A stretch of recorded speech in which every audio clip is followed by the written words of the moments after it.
On the frontier, any frontier, there can be little margin for error. Just as the first covered wagons making their way across the American desert had a finite supply of food and water, so too on this even vaster frontier are there laws that must be strictly observed. Thomas Barton has been piloting emergency dispatch ships for 5 years. He has never been faced with this particular law of the frontier. Until now. Thomas Barton is about to discover firsthand that there are limits, even here, in the boundless reaches of the Twilight Zone.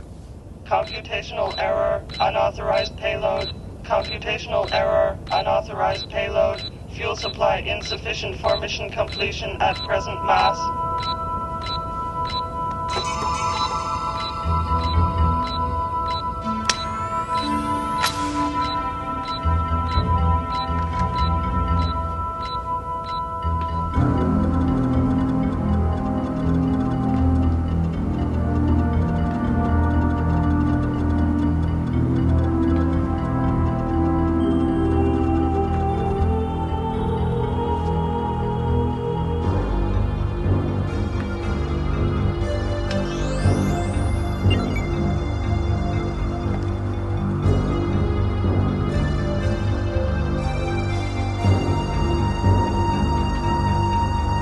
All right, come out of there. I said come out of there.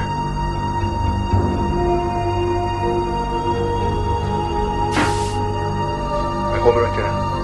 Right there. All right, come out real slow. Come on. Come on. All right. I give up. Look, I know I shouldn't have done this. Who are you? I was going to Mimir for the Linguistics Academy there. And then I heard your ADS was going to Woden, so I...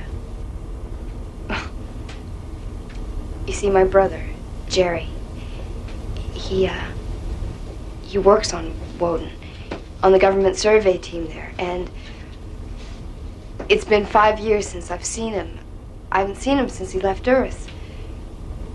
You see, it was just sort of the two of us growing up, and... Well, I knew it'd be like a year before I'd see him again.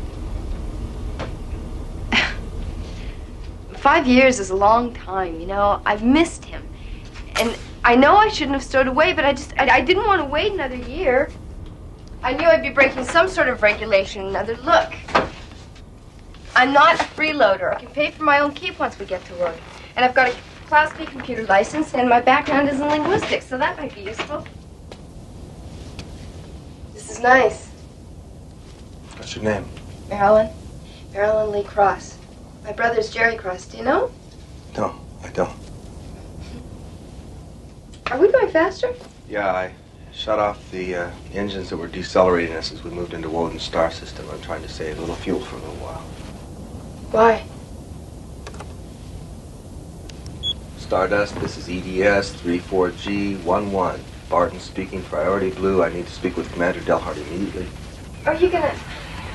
Priority blue acknowledged, Barton. Patching you in. Are you gonna ask them to come back for me? Don't! Barton, what seems to be the problem? Commander Delhart, we have a stowaway on board. I see. I assume you've followed standard procedures? Negative, sir, I have not. Commander Delhart, the situation's a little unusual here. The stowaway isn't a criminal or a smuggler. She's a girl. What? Yes, sir, a teenager. She wants to see her brother in Woden. She didn't even know what she was doing. Oh. Commander Delhart, is there another cruiser in the area? A freighter or another scout ship? No, you're too far out. We're the only ship within 40 light years. What about sending out another EDS? It would never reach you on time. What about a ground-to-space transport from Woden? Anything at all, sir? No, I'm sorry. There's absolutely no possibility of intercept. There's just nobody out there to help. Martin, I'm sorry. I wish to God there was something I could do, but there isn't. You do understand that, don't you? What does he mean? Yes, sir, I understand. I'll get ship's records to Coracle so we can make the necessary notifications. Delhart out. Are you going to tell me what he means? The ship is carrying serum for cholera fever. Back to Group 1 on Woden. Their base was hit by a meteor storm. Their supply was wiped out. Do you know what cholera fever is? No? It's like meningitis. It's quicker and more painful. Group 2, where your brother is actually 8,000 miles away across the Western Sea from Group 1, so there's no way they can get back to Group 1 in time to help, which means 35 men are going to die unless the ship with the serum reaches them on schedule. I see, so I'm throwing you off the schedule? EDS, this is ship's records. EDS. This is EDS, I acknowledge.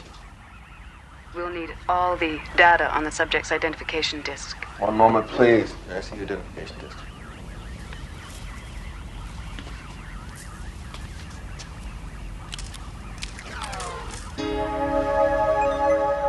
ID number T837-Y41, name Marilyn Lee Cross, date of birth July 7th, 2040, place of birth Grand Rapids, Michigan, American Commonwealth, Earth. Original destination.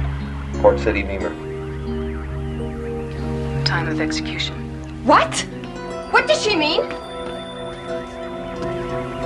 At what time was the stowaway ejected from the ship? I'll inform you later.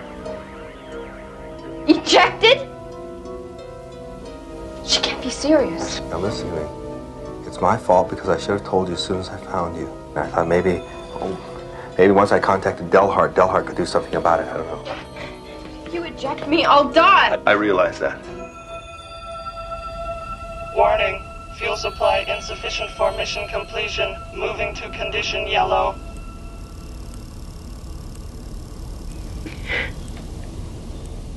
I didn't hurt anybody. I just wanted to see my brother. Nobody wants you to die, and nobody would ever let it be this way if there was anything humanly possible they could do to change it, but there's not.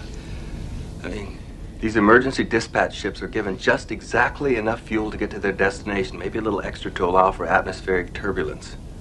And my added weight will cause it to lose its fuel before we reach the ground. Yeah, it'll crash, and you and I will die, and so will 35 people waiting for the serum. What about the Stardust? Can't it come to pick me up? No. God, it's carrying medical supplies and food to the outer colonies, and hundreds of people will die if it doesn't reach its destination on schedule.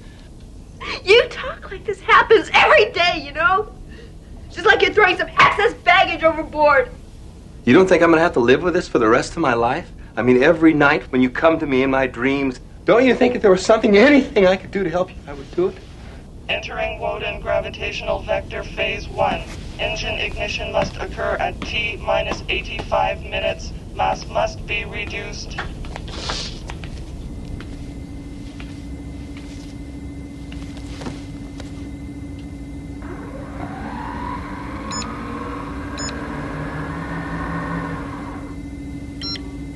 It's all just numbers, isn't it? Ratios. Equations. It's nothing personal, it's just mathematics. Yeah, you're right. You're absolutely right. It is just mathematics. I mean, H amount of fuel won't power this ship safely to its destination with M plus X amount of mass. It's as simple as that. X. That's me, isn't it? The unwanted factor in a mathematical equation. I can go alone, or I can take 35 others with me. In case you're wondering, the EDS doesn't have any sophisticated landing computers. I mean, you can't pilot the ship by yourself. I know. Thanks for the thought, though.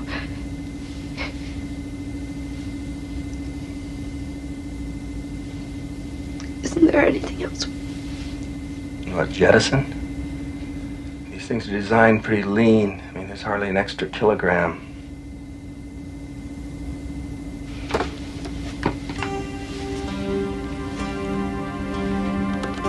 Wait a second.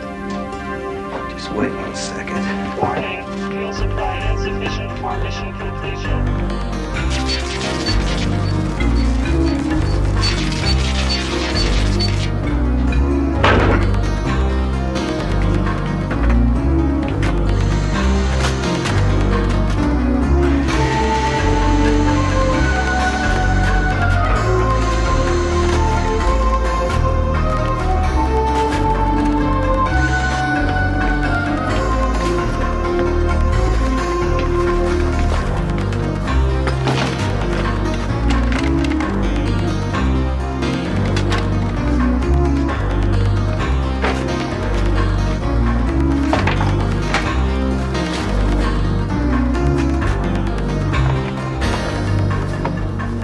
Enough? Well, we'll soon find out.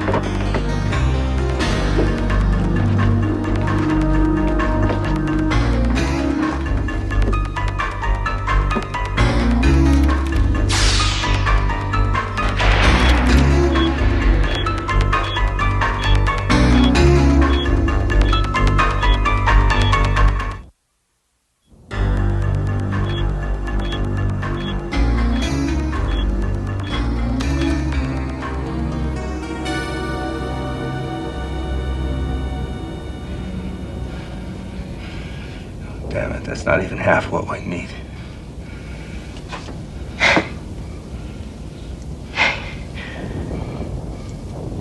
How long do I have before I have to leave?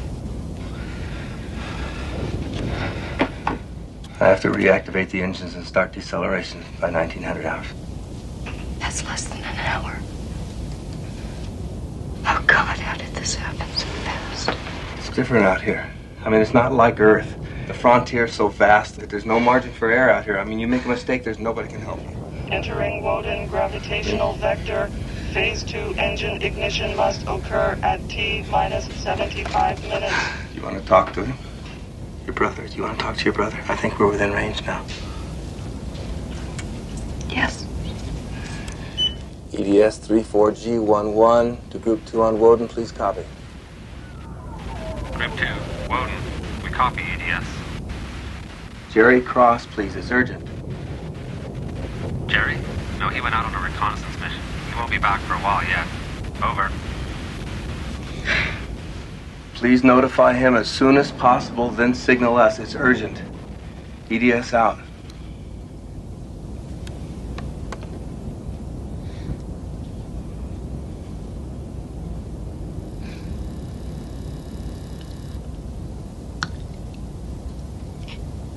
It seems to go faster all the time, doesn't it? I just want to hear his voice. I think when I hear his voice, I won't be so scared. It's cold in here. Is it cold? No, it's, yeah, it's colder than it should be here. Maybe I shouldn't wait, you know, maybe I'm just being selfish.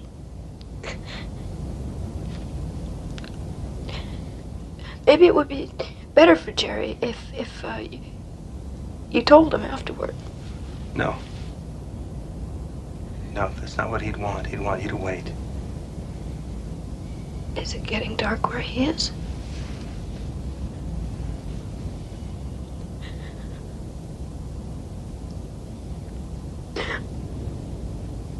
I've heard everyone I love. I've been so stupid, so selfish. It wasn't your fault. It really wasn't your fault at all, and they'll understand that. I'll never be able to tell them. I never took them for granted.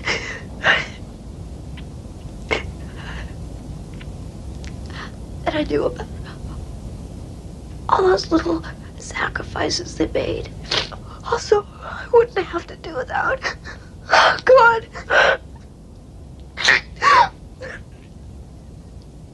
Never being able to tell them how much I love them. They know.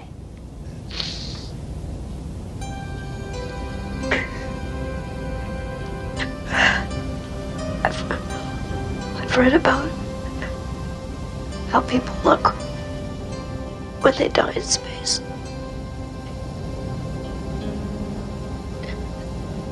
But I didn't do anything. I didn't do anything to die for. Please, I know you didn't. I know you didn't, and I know you're not to blame, and I'm sorry.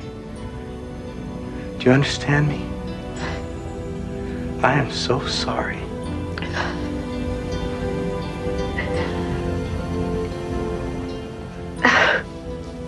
I'll be okay. Signal transmission from G2. Jerry? Incoming. It's Jerry. Just take that.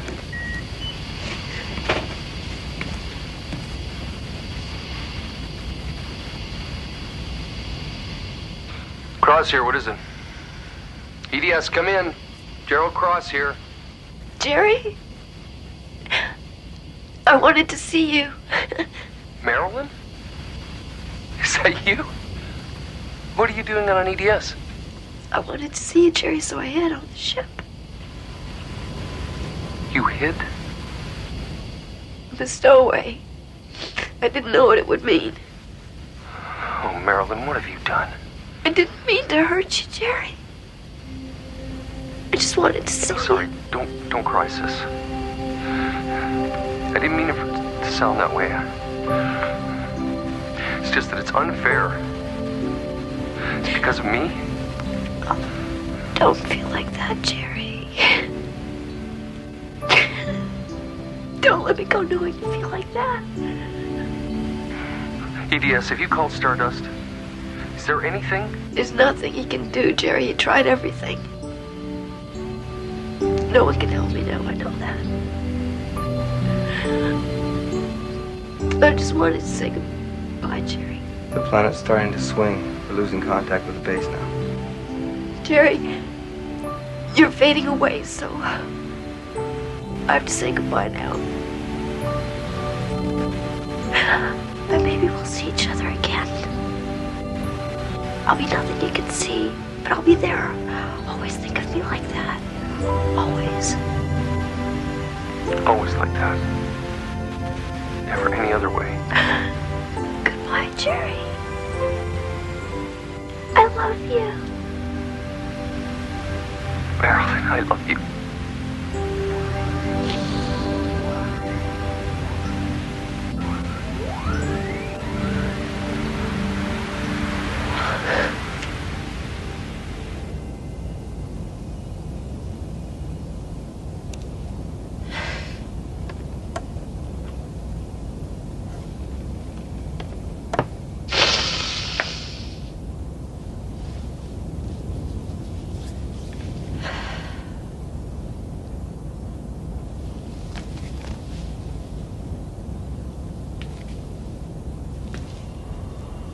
Warning, fuel supply insufficient for mission completion at present. Mass. Condition red. Mission status in jeopardy. Condition red.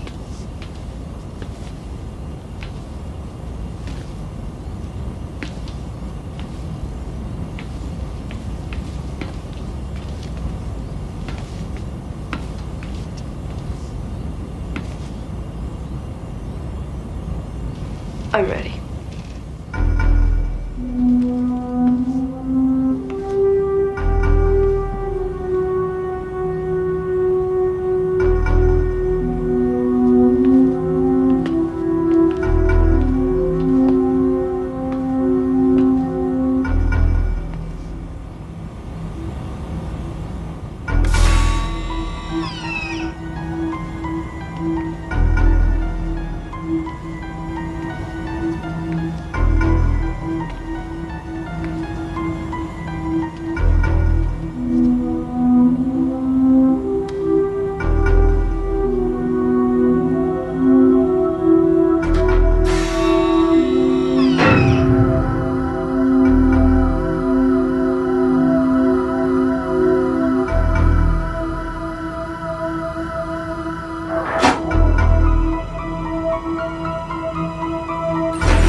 In the darkness, Thomas Barton hurtles towards his destination with the realization that there is room for emotion on the wilder frontiers of the universe. Emotion and the memory of a girl who had not known that sometimes it takes a human life to balance a cold equation in the black geometry of the Twilight Zone.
You want some more bacon?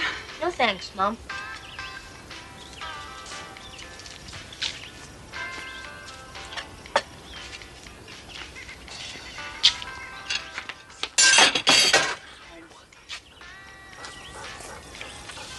I saw that.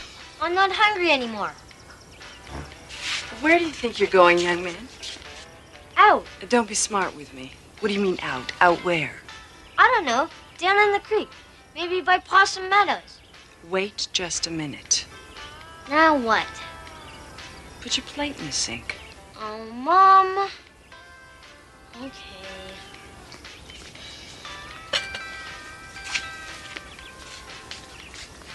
Thank you.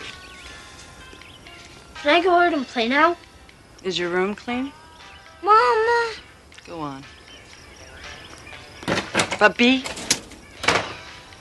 careful.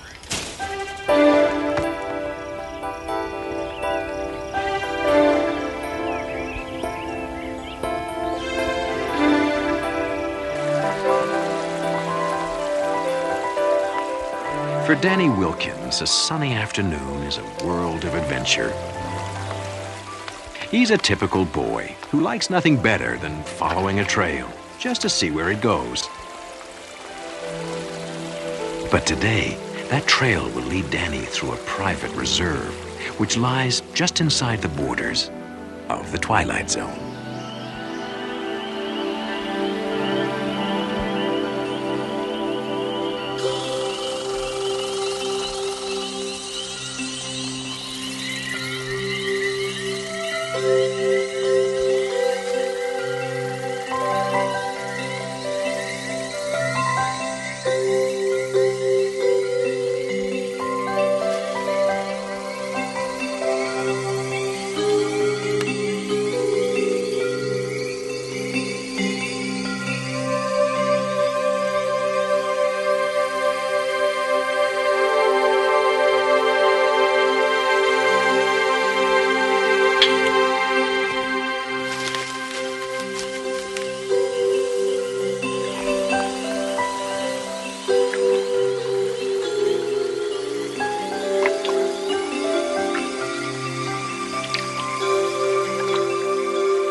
Oh, hello. Hello, Danny. How'd you know my name? It's written on your shirt. Oh, yeah, I forgot. Who are you? Scout. What is this for? It's just a toy. Of course. Just a toy. Look. What kind of fish is that? It's not a fish. It's a tadpole. They turn into frogs. You know, ribbit, ribbit, frogs. Oh, yes. Ribbit, ribbit.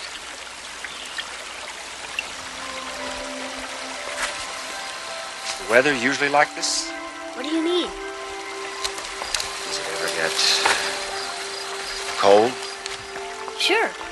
In the winter.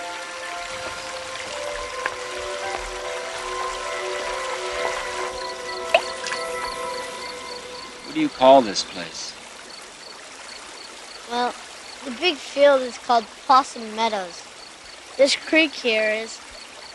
I guess it's just called the creek. I never heard it called anything else. You're not from around here, are you? No. But I like it here. Very quiet. You come here often? Not so much anymore. I used to come here all the time with my dad. Well, he wasn't really my dad. What do you mean? I never knew my real dad. There was this guy who lived with us for a couple of years. Mom made me call him Dad.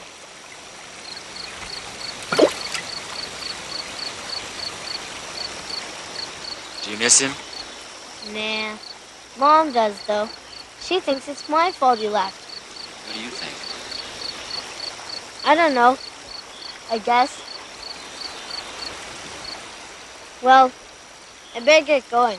My mom will be worried. Worried? About what? Who knows? Stuff that moms worry about. You know. Thanks for showing me the tadpole. Sure like to see one when it turns into a rubbit. That's ribbit, ribbit. Oh, yes, of course. I won't forget. Goodbye, Danny. Hey, I've got an idea. What do you mean you've been talking to some strange man in the woods? But, Mom... How many times have I told you not to talk to strangers? Scout isn't a stranger. He's my friend. Don't give me that. You just met him. Where does he come from? He didn't say exactly. Then who is he? And what kind of name is Scout anyway?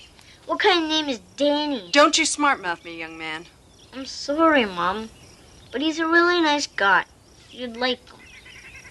Well, we'll never know, will we? What do you mean? I want you to stay away from him, Danny, and any other strangers you come across.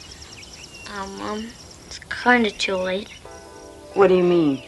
I invited him to dinner.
Young man, I can't believe you did this.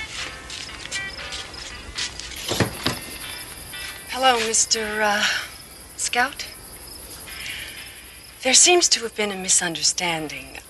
My son is rather young, and he doesn't understand that you just don't go around inviting total strangers. Excuse me, Mrs. Wilkins. You have every right to be concerned about who your son spends his time with. Believe me, I never meant to meet any trouble. Please understand. I understand. I'll just be on my way. Sorry for the inconvenience. Wait. Maybe I was a little hasty. But you know how dangerous it is. There are only the two of us out here. Well, you understand. Well, I guess I have enough chicken for 3. Come on in. Yay!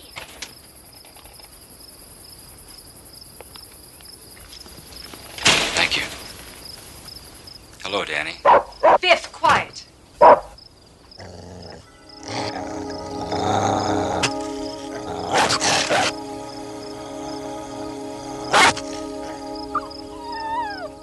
Boy, you sure are good with dogs. They just trust me, I guess. Come on, I'll show you my room. Maybe after dinner. You go wash up now. Okay. Neat! Sure you wouldn't like some more peas? No, thank you. But I'd like some more water, please. I'll get it. So, do you have a family? Family? You know, wife and kids? Oh, yes, I do. But I don't see them very often. I travel a lot. Did your wife work? Work? I've had to work since before Danny was born. Most nights I don't get home until almost dark. The worst part is, Danny's left alone a lot of the time. I don't mind, Mom. There you go, Scout. Thank you. Scout, that's an unusual name. Unusual? Well, yes. Is it a nickname? Yes, that's it. A nickname. Sorry. Danny, get a towel from the kitchen.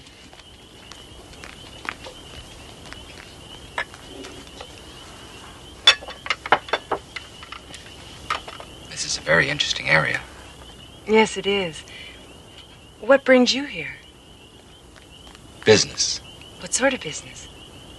I work for a large industrial firm looking for a place to locate. Oh, really? Which one? It's confidential. I'm really not at liberty to say. It raises people's expectations. You understand? I bet it's a really big company, right, Scout? Right. Are you staying in town?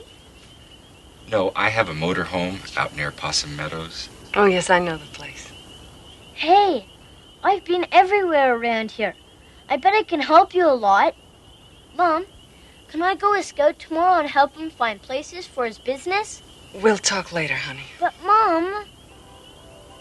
You should listen to your mom, Danny.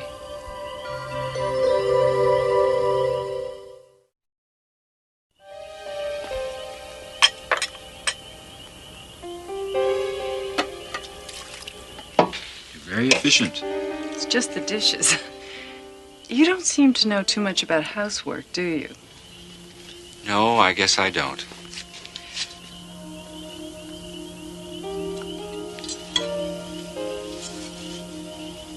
It goes up there.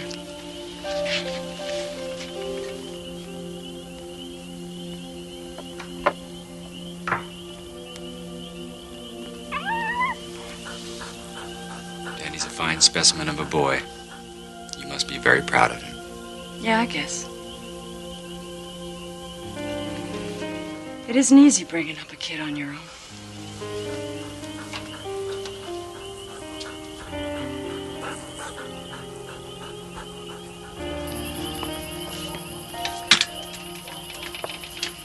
Can you find your way in the dark? Yes. I don't think I'll have any trouble. You want to borrow my flashlight? Thank you, but I don't think I'll get it. I don't think you're going to talk him out of it. Thank you for the dinner. My pleasure. Maybe we could... Here you go. It has new batteries.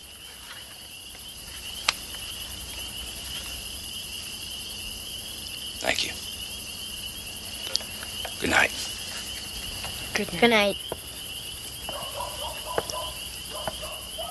You get into bed, young man. It's late. Okay, Mom. I want you to come straight home from school tomorrow. Mom, I thought you said I could help Scout. I said we'd talk about it, and we just did. You're to come straight home tomorrow.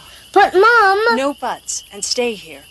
I want you to have your homework finished by the time I get home. Okay. Danny? Good night, Mom. Good night, son.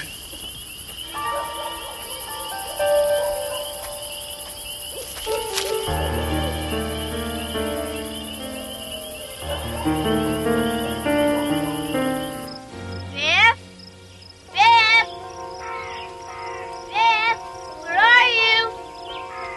Biff?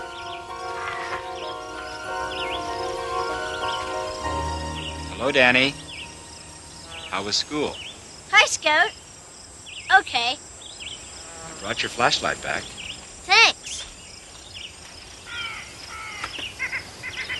Are you ready to show me around? I don't know. My mom said I should stay home after school. Oh. I talked to your mom, and she said it would be all right. You did? Yes.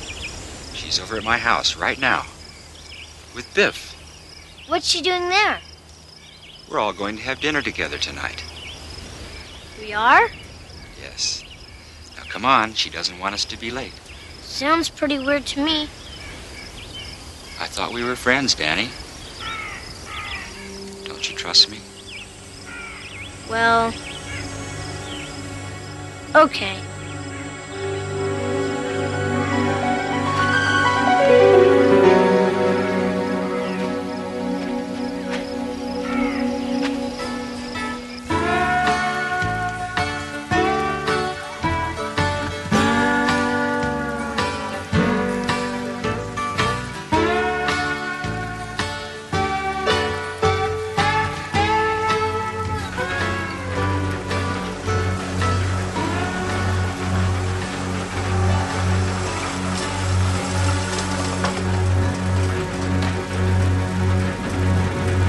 Thanks, Bernice.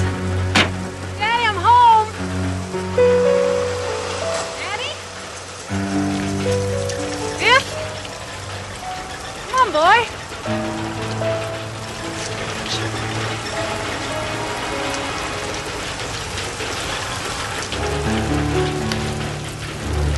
Scout.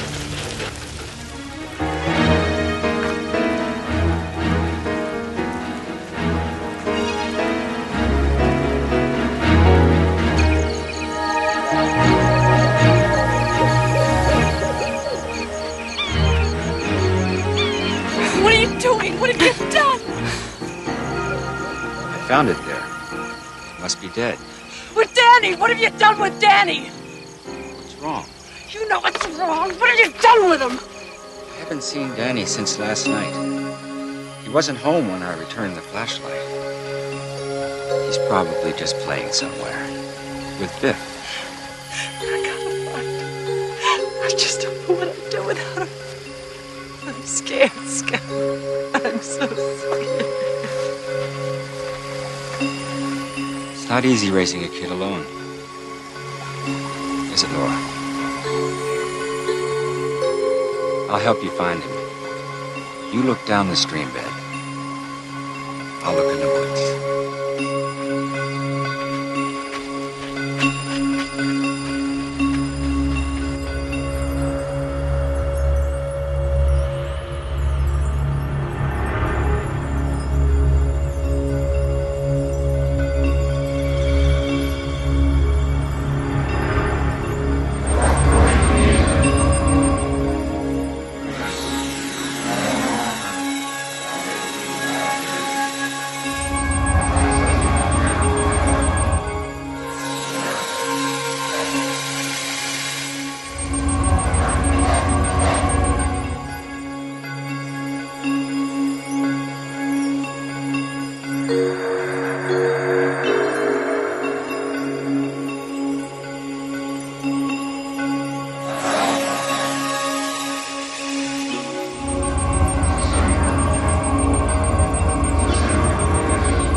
just cold, Mom. Oh, God, I thought I'd lost you. Danny Wilkins, beneficiary of an act of kindness offered by a stranger. A stranger who's been reminded of a truth, the power of which cuts across races, cultures, and even species.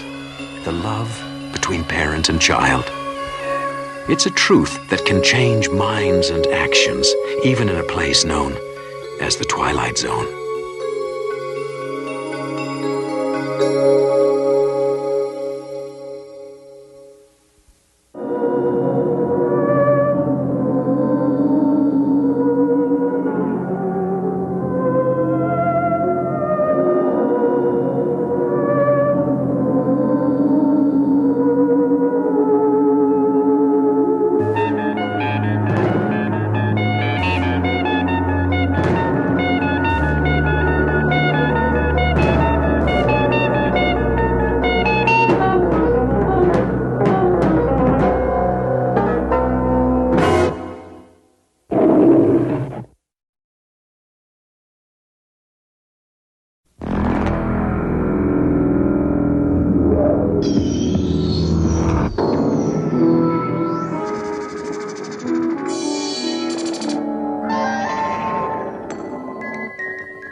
Only 4 job applications from last week. We require more than that, Mr. Cranston. I know that. I know. I thought I was sick. Did you get any response from any of them? No. Are you sure you filled out the application properly? Yes, I'm sure.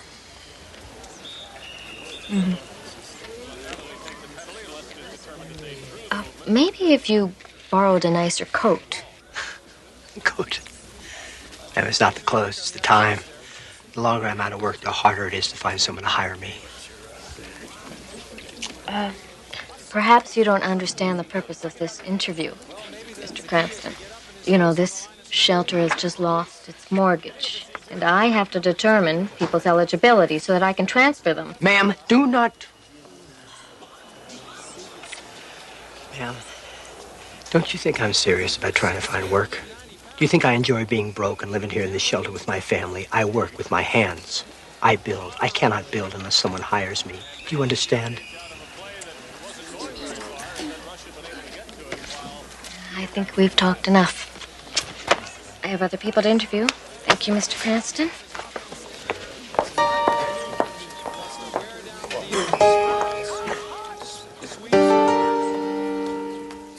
Steve Cranston, a man living what Thoreau called a life of quiet desperation. A man once successful, once firmly ensconced in the American dream, only to have it turn into a nightmare. Steve Cranston, a statistic whose number is about to be called from the Twilight Zone.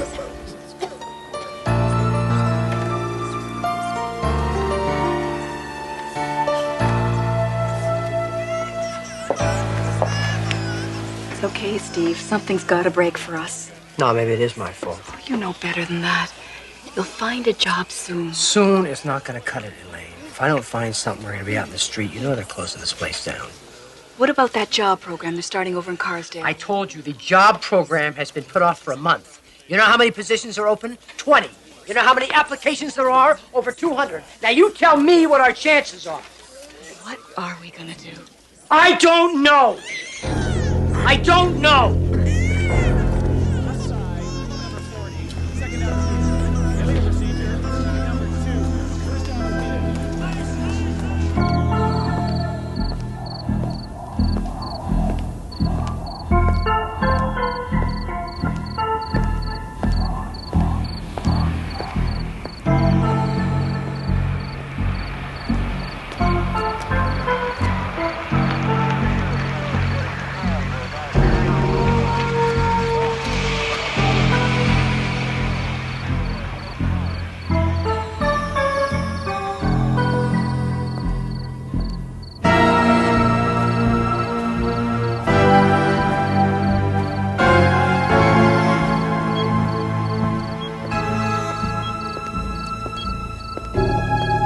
Wouldn't you know it? The one piece I need I don't have with me. Well, what do you suggest be done in the meantime? Just leave it off tonight. I'll be back in the morning. Leave it off? I mean, do you really think that's such a good idea? Oh, look, I've left the arm light on. Nobody will know the whole system's down unless you tell them, right?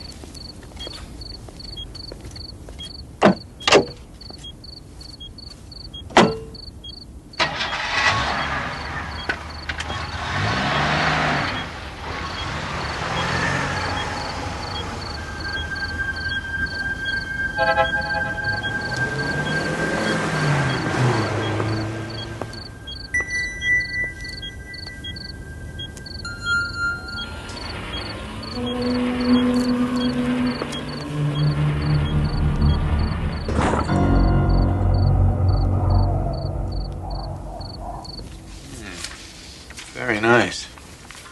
Very nice indeed. You'll notice the growth in the fourth quarter profits in... Yeah, I can see that. But I still want the audit pushed through. If there's any way we can cut back on expenses, salary, budget, personnel, do it. I have to tell you that there's going to be some opposition. They say they're down to the bone as it is. No. They're not down to the bone. You know how you can tell? They always start to yell when you've hit nerve, not bone. By the time you get to the bone, they've stopped complaining because they know they could be next. I'll do what I can.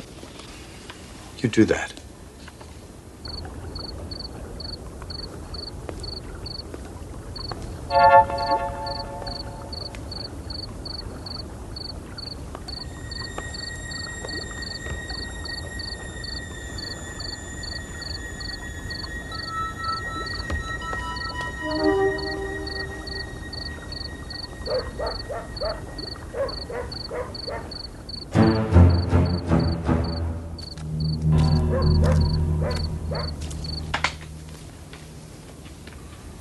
Well, I see you're ready to leave. You have that look. It is nearly 10 o'clock. So it is. I'll stop by tomorrow with the potential tax shelters that we discussed, and I urge you to move as quickly as possible to avoid the year-end rush. If it's tomorrow, it's going to have to be in the evening. I'd say around 8:30. 8:30. Something? Nothing. 8:30. Good night.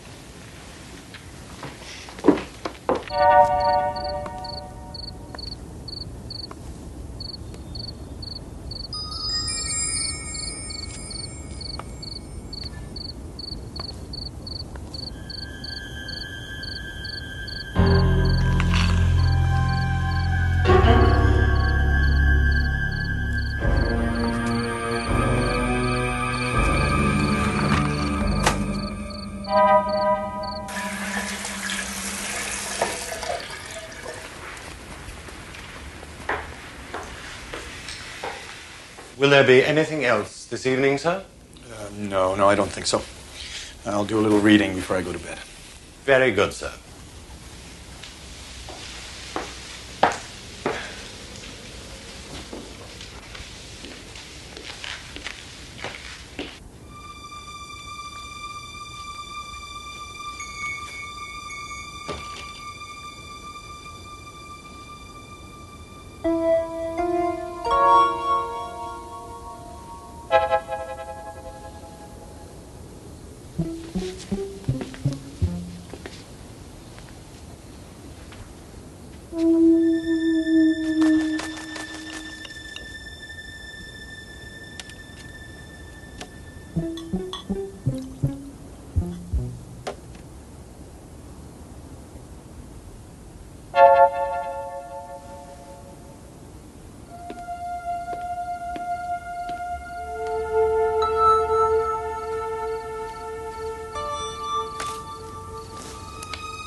Stay right where you are.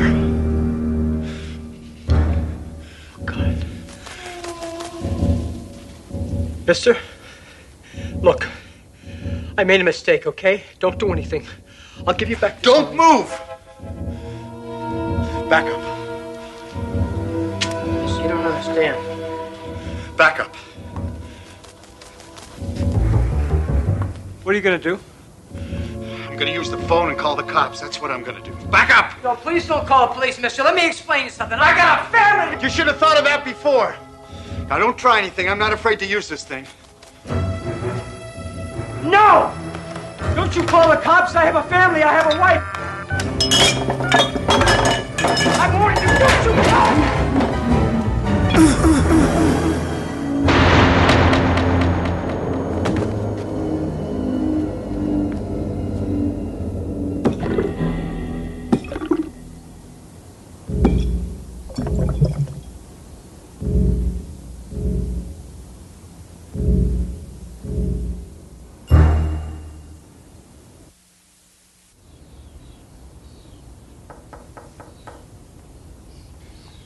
Good morning, sir.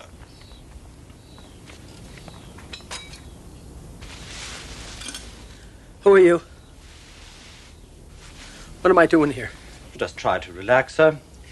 You received a rather nasty bump when you hit your head. But the doctor said you'd be all right if you rest. No, that's not right. I was shot. So you're confused, sir. You shot the other man, but the police took him away. What other man? What are you talking about? Mr. Perry, the doctor was most emphatic about your staying in bed.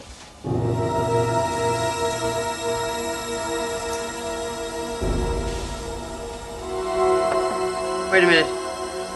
There's a picture here of Lana Taylor, the movie star, and I'm in it. What am I doing in this? Oh, well, as I recall, sir, you and she are romantically involved, I believe. No, wait. Who do you think I am? Frederick Perry, sir. No. No, that's wrong. That's totally wrong. Perhaps I'd better speak to the doctor again, sir.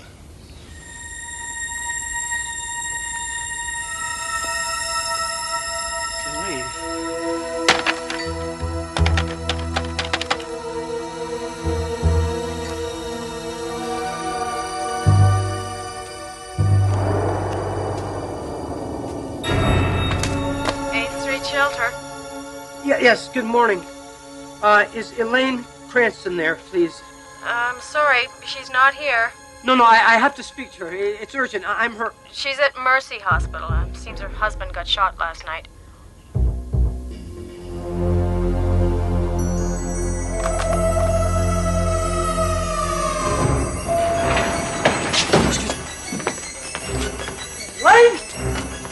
Elaine? Lisa? Oh, thank God. Thank God. What are you doing? What's wrong?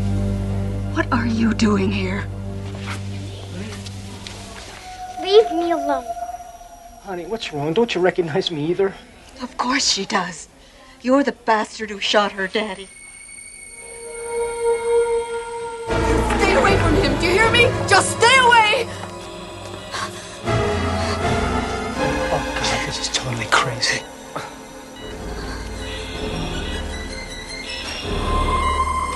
Just because he robbed you was no reason to try and kill him. No, you don't understand. He tried to kill me. He was desperate. We have no money, no place to go after tomorrow. You don't understand. Look, I got all the money we need, babe. I don't know how this... You may not... You can't buy your way out of this, Mr. Perry. Now get out of here. Now get out. Get out of here before I call the police. No, I'll drop the... he'll drop the charges. You don't understand. He's not really...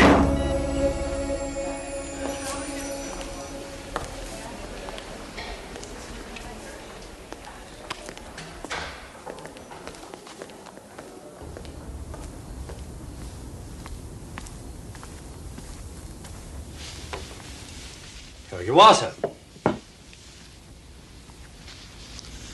I hate lobster. I thought you loved lobster, sir. Things change. Too many things. I'm sorry. Tell the chef it's swell. I guess. Swell, sir?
doing here? I'm here as you requested. Have some background material on the matters we discussed. And I need a couple of signatures just to get the process going here. Could I see this just for a minute?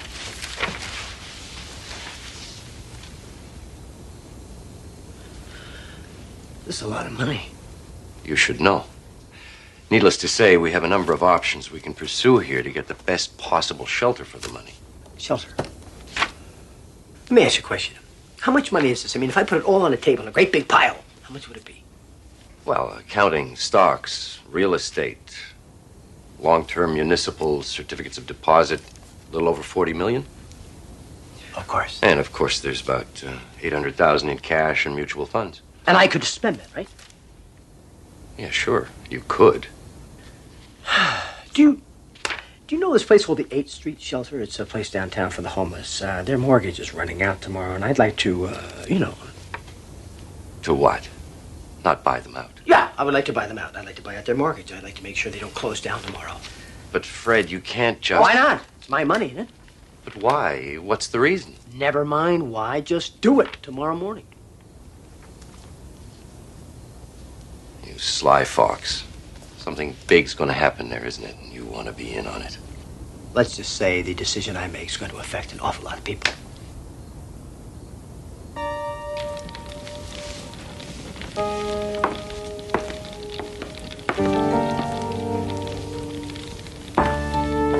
Would there be anything else this evening, Mr. Perry? No, thank you, Lawrence. Good night, then, sir. Good night.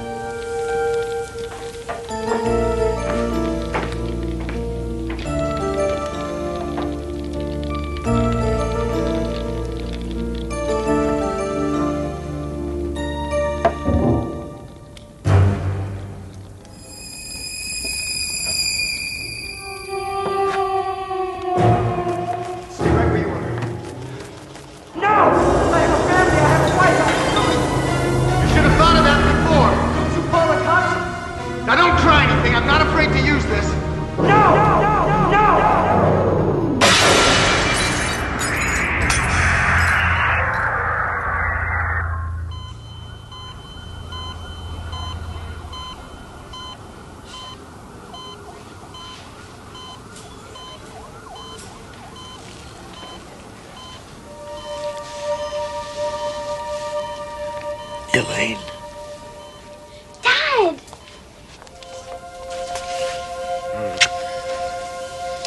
Steve.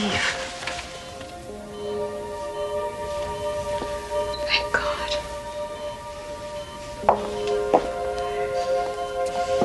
What happened? What am I doing back here? You were shot breaking into the house. Don't worry, sweetheart. The man you tried to rob dropped the charges. You take it easy. As soon as the doctor says you're better, we can go back to the shelter. The shelter? Isn't the shelter shut down? No.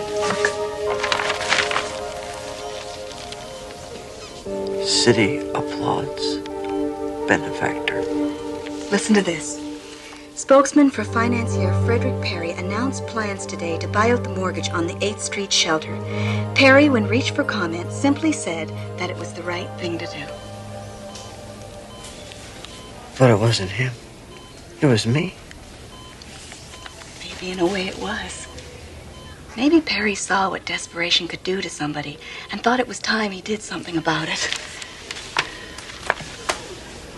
Best of all, honey, I talked to the director of the shelter, and he said there's enough money now for some real work to be done, and he wants to hire you.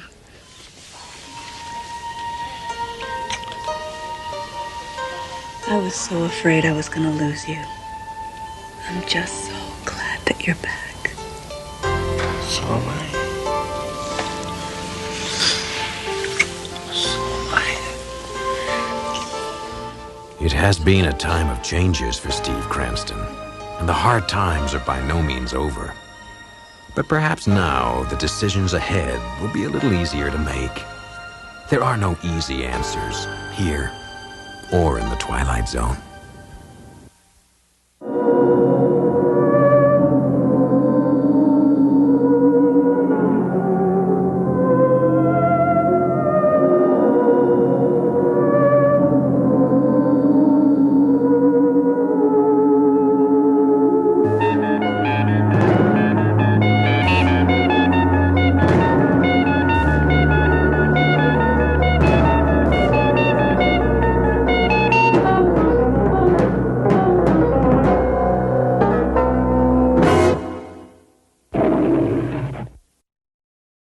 Instead, she began to pace again, gesturing wildly with her hands.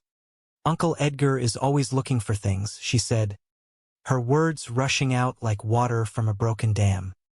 Things like 3 paper clips or a chrome coat hanger, or 1 patent leather tap shoe.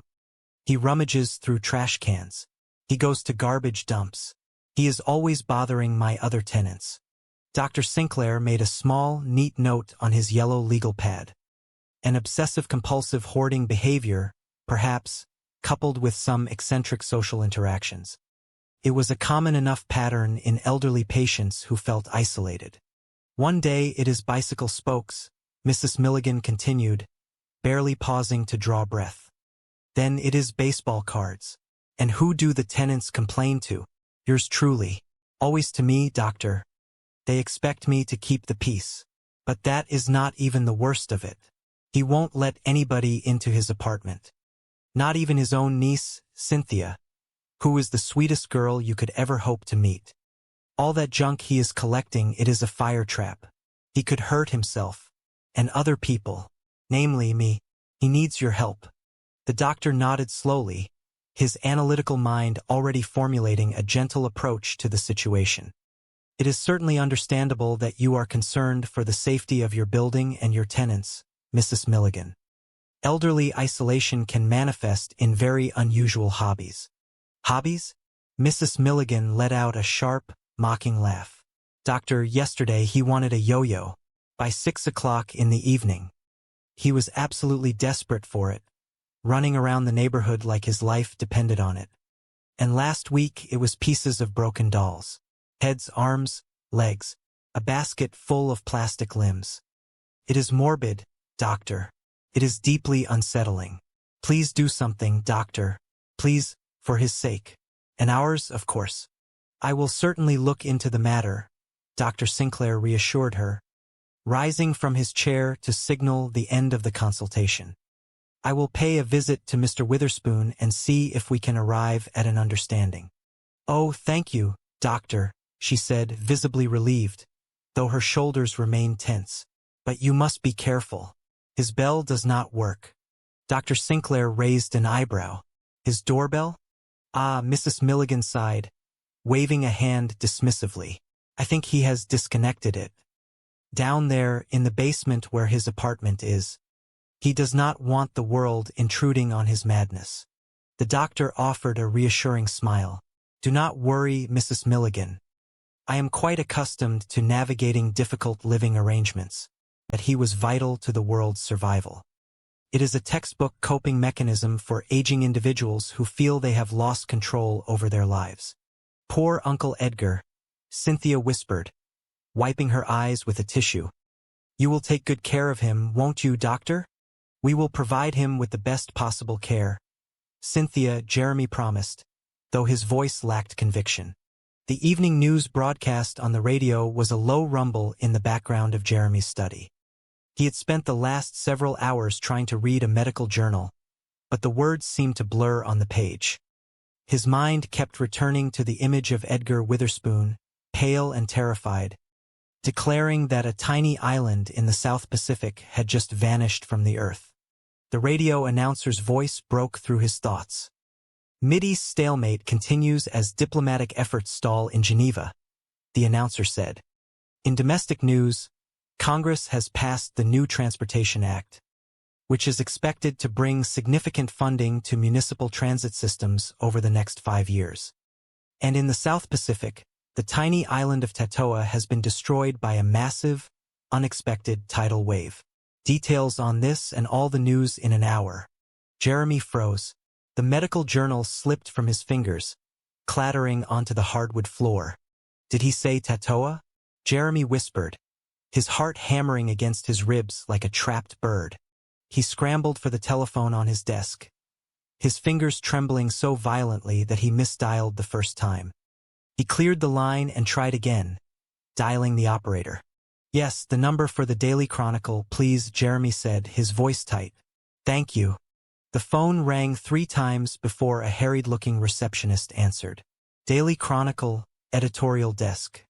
Hello, Jeremy said, swallowing hard to clear his throat. I want to check on a news story. I just heard something on the radio about a tidal wave destroying an island in the South Pacific. Tatoa. Yes, that's correct, the receptionist said, the sound of typing audible in the background. A massive seismic event triggered a localized tsunami. The entire island was inundated. Are there any details? Jeremy asked, his voice barely more than a whisper. 1,000, the receptionist replied. The wire services are flooded with reports. It was a complete catastrophe. The island is practically gone. Really? Jeremy asked, his hand gripping the receiver so hard his knuckles turned white. When did it happen? This afternoon? I mean, exactly what time did the wave hit? The receptionist paused, the sound of typing stopping. Let me see here. The initial seismic wave registered at exactly 3:17 in the afternoon, local time. It hit the island almost instantly. Thank you, Jeremy whispered, and hung up the phone. He sat in the dark study, the silence of the room pressing in on him from all sides. 3:17. The exact minute Edgar had looked at the clock. The exact minute Edgar had said the island became history.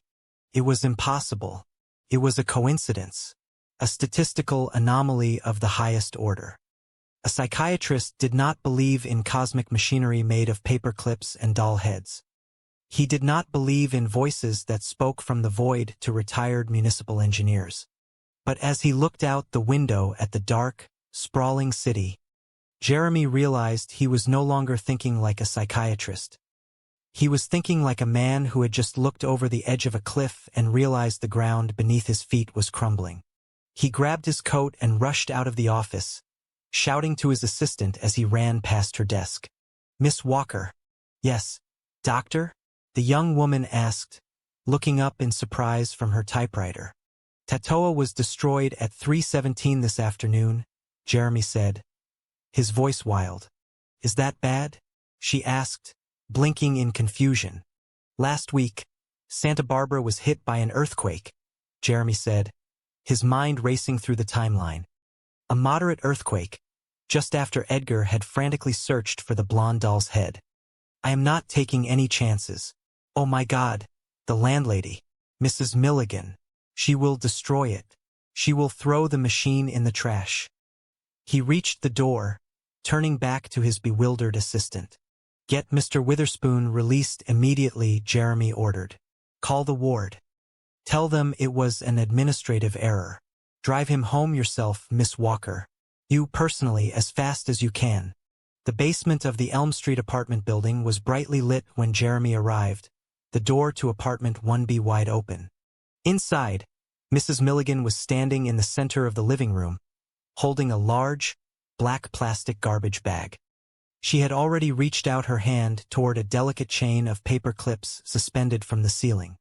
Don't touch the thing, Jeremy screamed, bursting through the doorway, his coat flying behind him. Mrs. Milligan jumped, dropping the garbage bag and clutching her chest. Dr. Sinclair, you frightened the life out of me. You didn't touch it, did you? Jeremy gasped, his chest heaving as he struggled for air. You haven't touched anything or moved anything. Not yet, Mrs. Milligan said, recovering her composure and looking at him with deep suspicion. Why? What is the matter with you, doctor? Because, Jeremy said, stepping between her and the delicate kinetic sculpture, his eyes scanning the wires to ensure nothing had been disturbed. Because this is the creation of a highly disordered mind. And by studying it, analyzing it just exactly as he left it, I can come to a deeper insight into Mr. Witherspoon's clinical problem. It is vital that we preserve the site exactly as it is. Mrs. Milligan rolled her eyes, let out a loud snort, and picked up her garbage bag. He's a loony, doctor. What else do you have to know? I can't rent this place with all this garbage in it. It's a fire hazard, and it smells like old paper. I have a new tenant coming to look at it tomorrow. All right, Jeremy said, his mind desperate for a solution. I'll rent it. You? Mrs. Milligan asked, her jaw dropping. Yes, Jeremy said, reaching into his pocket for his checkbook. I will rent the apartment. I want Barbara to fall into the ocean? Then stand aside, sir. Stand aside. The old man unhooked the chain with a rapid click, pushed the door open, and brushed past the doctor with surprising speed. He scrambled toward the laundry area at the end of the hall, his eyes scanning the floor like a bloodhound on a scent. Dr. Sinclair stood in the open doorway, staring into the apartment. What he saw took his breath away. It was not a trash heap as Mrs. Milligan had described. It was something far more extraordinary. The apartment was vast, its walls stripped down to the bare brick and plaster. And filling almost the entire space, from the floor to the high ceiling, was a colossal, incredibly intricate kinetic sculpture. It was a labyrinth of wire, wood, and metal. Thousands of objects, each seemingly more random than the last, were suspended in a delicate, interlocking web. Dr. Sinclair saw bicycle spokes radiating like silver suns, baseball cards clipped to copper wires, brass thimbles acting as tiny weights, and chrome coat hangers twisted into complex geometric shapes. A single patent leather tap shoe hung from a pulley, balanced perfectly against a rusted iron skillet. A red yo-yo spun slowly on a nylon string, rising and falling in a rhythmic dance that seemed to synchronize with the ticking of a grandfather clock movement mounted directly to the wall. It was a machine of incomprehensible complexity, a physical manifestation of a mind obsessed with order, symmetry, and balance. It hummed, clicked, and swayed with a strange, hypnotic harmony. Woohoo! The triumphant shout echoed from the hallway. Edgar Witherspoon came trotting back into the apartment, holding a small, dirty blonde doll's head aloft like a precious jewel. Just in the nick of time, Edgar declared, his face flushed with excitement. No time to lose. Mr. Witherspoon, Dr. Sinclair began, stepping further into the room, his eyes still darting from one bizarre connection to another. This is incredible, but I must ask you.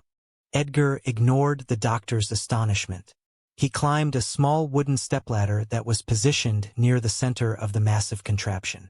With trembling but precise fingers, he placed the blonde doll's head onto a small metal peg that was soldered to a bicycle wheel.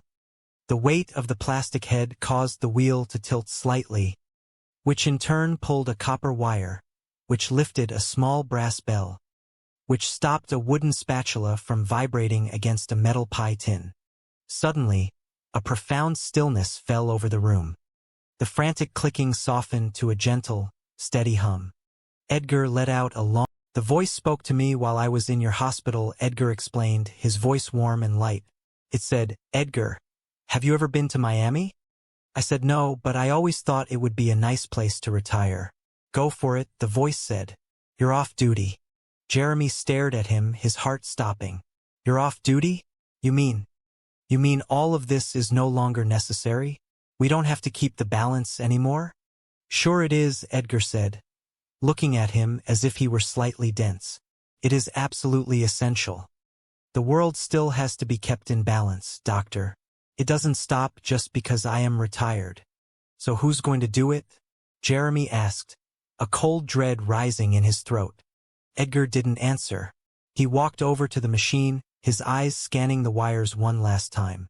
Look, Edgar said, pointing to a small, silver-plated spoon suspended near the saxophone. It needs adjusting already.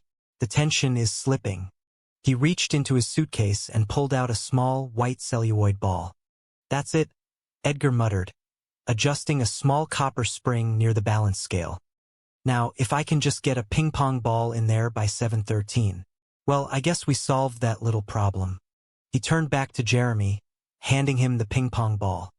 I'd get cracking if I was you, Edgar said with a cheerful wink. Impossible, Jeremy whispered, backing away from the machine, his hands trembling. I refuse. I am a physician. I am a man of science. Cannot do this. Edgar picked up his suitcase and walked toward the door. He paused at the threshold, looking back at the younger man with a warm, fatherly affection. Jeremy, really, you'll grow to like it, Edgar said softly. Give it a chance. It is a wonderful feeling, knowing you are keeping the trains running and the oceans where they belong. So long, Doctor. Don't take any wooden nickels. Unless you really need them for the machine, of course. With that, Edgar Witherspoon stepped out of the apartment, his footsteps fading away up the concrete stairs, leaving Jeremy Sinclair alone in the whispering sanctuary. Jeremy stood frozen in the center of the room. He looked at the ping-pong ball in his hand, then at the clock on the wall.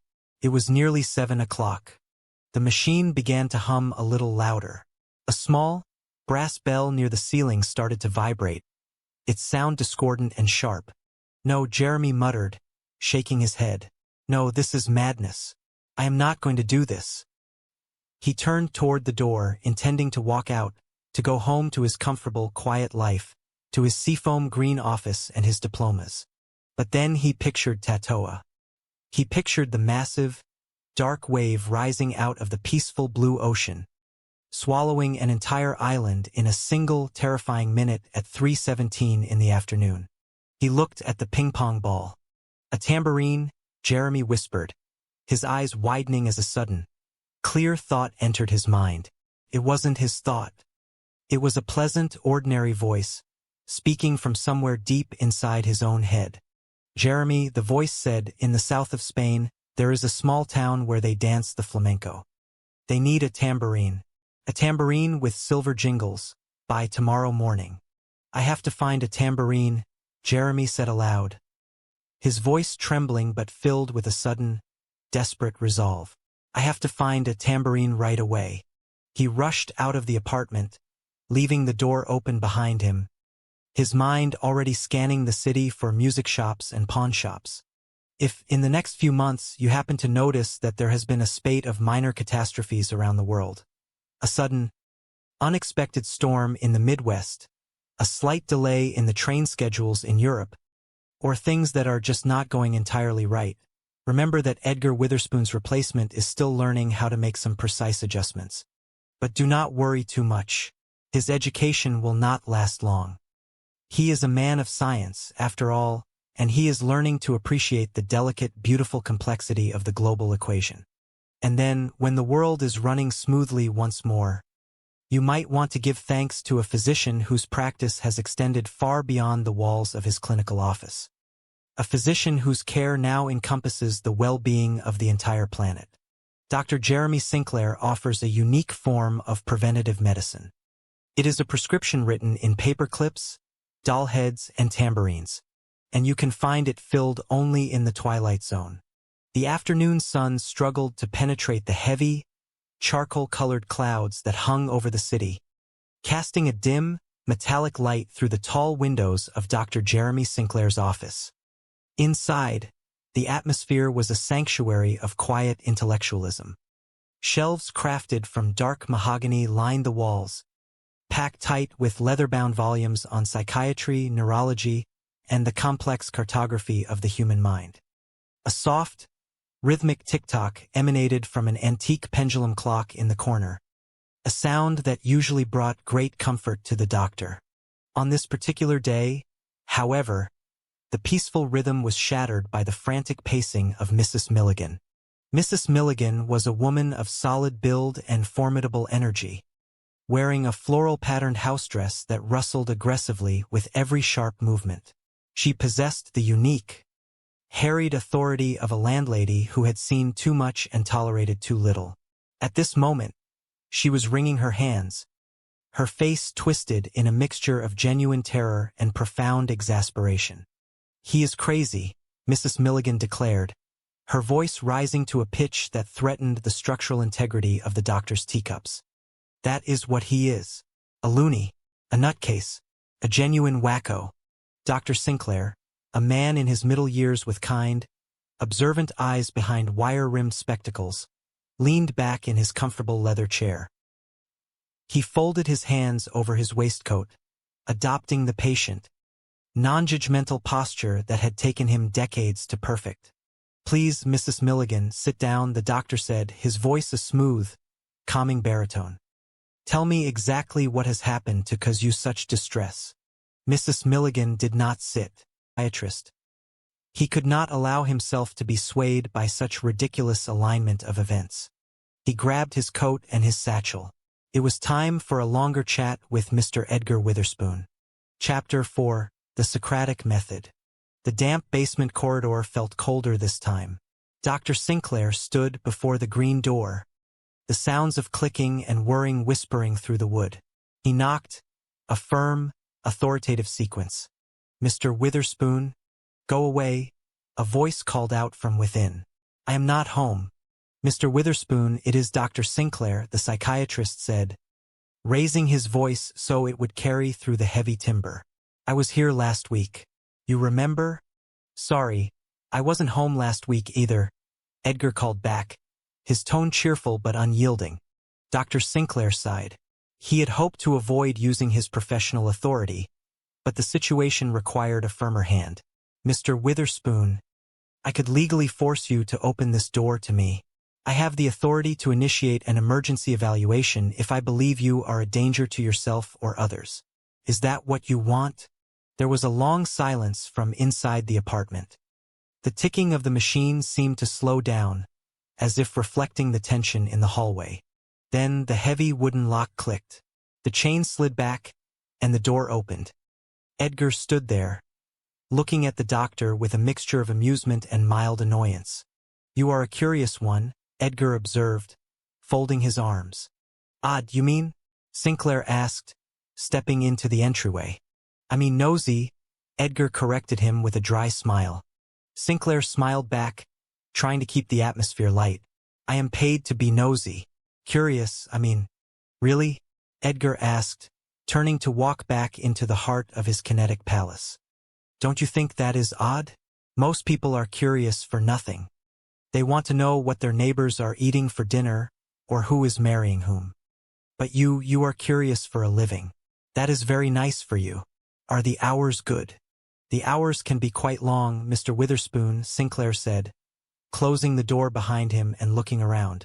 The machine seemed even larger than before.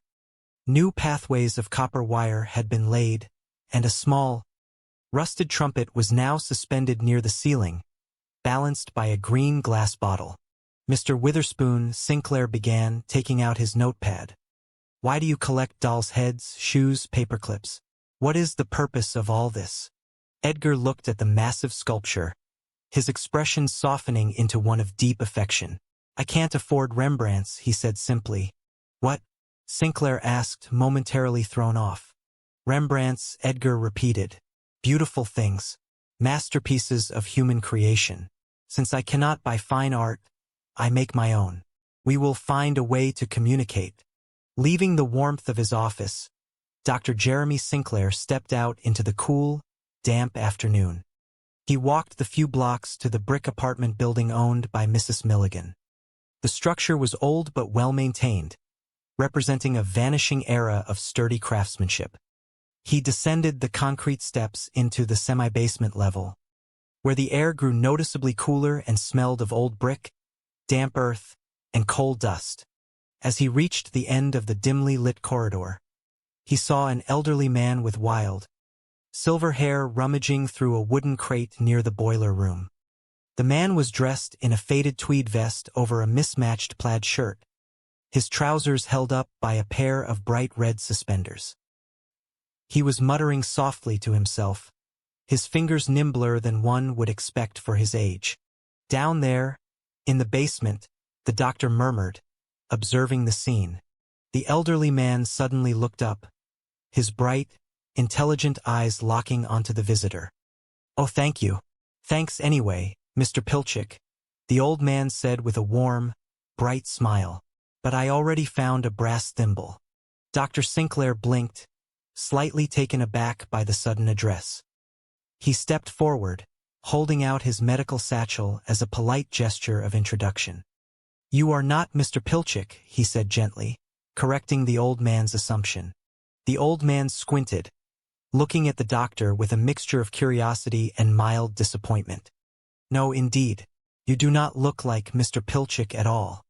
I am Dr. Jeremy Sinclair, the psychiatrist explained, taking another step forward. May I talk to you, Mr. Pilchick? Mr. Witherspoon? Edgar Witherspoon shook his head briskly, his silver hair swaying like a halo of dandelion fluff. Some other time, perhaps, he said, his tone entirely polite but utterly dismissive. I have to look for a doll's head. A blonde one, specifically. Very urgent. With that, the old man turned back to his crate, his hands moving with rapid, deliberate precision. Dr. Sinclair stood in the quiet corridor for a moment, watching the old man's retreating back. To any casual observer, this was one old man living in a private world of irrational urgencies. For Dr. Jeremy Sinclair, it was an all-too-common sight in his line of work. The world was full of lonely souls who built fortresses out of discarded memories and eccentric habits to shield themselves from the cold reality of their twilight years. But Edgar Witherspoon was a most uncommon old man. He possessed a secret that reached out to the four corners of the earth, a delicate, invisible thread connecting his dusty basement to the vast, turbulent mechanisms of the globe. It was a secret that the good doctor was about to discover, a discovery that would challenge every pillar of his scientific education and reshape his understanding of reality forever. Chapter 2: The Architecture of Chaos. The door to Edgar Witherspoon's apartment was thick wood, painted a dark, peeling green. It bore no nameplate, only the faint outline where numbers had once been fastened. Dr. Sinclair stood before it, taking a deep breath before he knocked. He could hear a strange, intricate symphony of sounds from within. There was the metallic click of gears, the soft, rhythmic whir of a small motor, the occasional hollow chime of a bell, and the distinct, plastic clack of something swinging back and forth. He knocked firmly. "Mr. Witherspoon?" The noises inside did not stop, but a voice drifted through the wood. "Your niece. She worries about you." Dr. Sinclair frowned slightly, realizing Edgar was talking to someone inside, or perhaps to himself. He knocked again, louder this time. "Mr. Witherspoon, it is Dr. Sinclair. We met briefly in the hallway last week. I would very much like to speak with you." The door suddenly swung open, but only a few inches, held back by a sturdy brass chain. Edgar's face appeared in the gap. He looked tired but intensely focused, a smudge of grease on his left cheek. "The doctor," Edgar said. "She is a very nice woman, so tell her not to worry." "Tell who not to worry, Mr. Witherspoon? Your niece, Cynthia?" "Precisely," Edgar said, nodding. "See, a simple solution. Thanks for coming. It has been a pleasure meeting you." "Wait, Mr. Witherspoon," the doctor said quickly, placing a hand gently on the doorframe to prevent it from closing. "We haven't actually had our conversation yet. I would like to discuss your living conditions and your health, but I have to get on with my work," Edgar replied, his eyes darting back toward the interior of his apartment where the mechanical whirring seemed to grow slightly louder. "Your work?" Dr. Sinclair asked, letting a hint of professional curiosity enter his tone. "What work is that?" Edgar paused, looking at the doctor with a mischievous, almost childlike glint in his eye. "I bet you would like to know what it is, wouldn't you?" "Yes, actually, I would," Sinclair admitted with a friendly smile. "Wrong answer," Edgar said flatly. Before the doctor could respond, Edgar's gaze shifted to the ground near the doctor's leather shoes. His eyes went wide with sudden, intense focus. "You see a doll's head here anywhere?" Sinclair looked down, then looked back at Edgar. "You mean like that?" He pointed to a small wooden box sitting near the basement steps, where a plastic doll's head was indeed peeking out from under some newspapers. Edgar leaned forward, squinting through the gap in the door. Too big. Also brunette. I need blonde." "Is the hair color that important?" Sinclair asked, trying to follow the bizarre logic. "Crucial," Edgar whispered conspiratorially. "Absolutely crucial. And I need it in 5 minutes." "And what for?" Dr. Sinclair asked, genuinely perplexed by the old man's absolute certainty. "What happens if you do not find a blonde doll's head in 5 minutes?" Edgar sighed, a deep, heavy sound of someone carrying the weight of the universe on his old shoulders. "You want Santa Barbara?" "Edgar," it said. "In the heart of Big Ben, there is a pendulum that tells the clock how fast to tick. At the bottom of the pendulum, on top of the big weight, there is a stack of pennies." Sinclair listened, fascinated by the specificity of the story. Every so often, Edgar continued, they take 1 penny off. The clock speeds up. Or they put 1 on. The clock slows down. The pennies change the balance just a little, but enough to keep the whole mechanism running perfectly. I see, Sinclair said. So what you have here is some kind of clock. Of course not, Edgar said, looking at the doctor as if he had lost his mind. Why would I build a clock? $3, any drugstore doesn't lose 10 seconds in a year. No, the voice said, Edgar, the world is a funny place. Little wars here, big wars there, volcanoes going off, storms, tornadoes, a terrific amount of noise and bother. You have to build something that will keep the world from going too far, maybe even going poof. What the pennies do for Big Ben, this does for the world. Dr. Sinclair looked at the vast machine. It was a beautiful, tragic metaphor. A retired engineer, desperate to feel useful, building a cosmic balance will out of trash to keep the chaotic world from spinning out of control. And who do you think it is who is speaking to you? Sinclair asked gently. Well, Edgar said, rubbing his chin thoughtfully, sometimes I think it is God. And then I think no, God would have a deeper voice. Maybe it is just the universe itself, trying to find a way to talk to someone who knows how to build things. He looked at the doctor, his eyes bright and hopeful. Would you care for a prune, doctor? Oh, no, thank you, Sinclair said, declining the offer with a polite wave of his hand. I was just leaving. But you have just arrived, Edgar protested gently.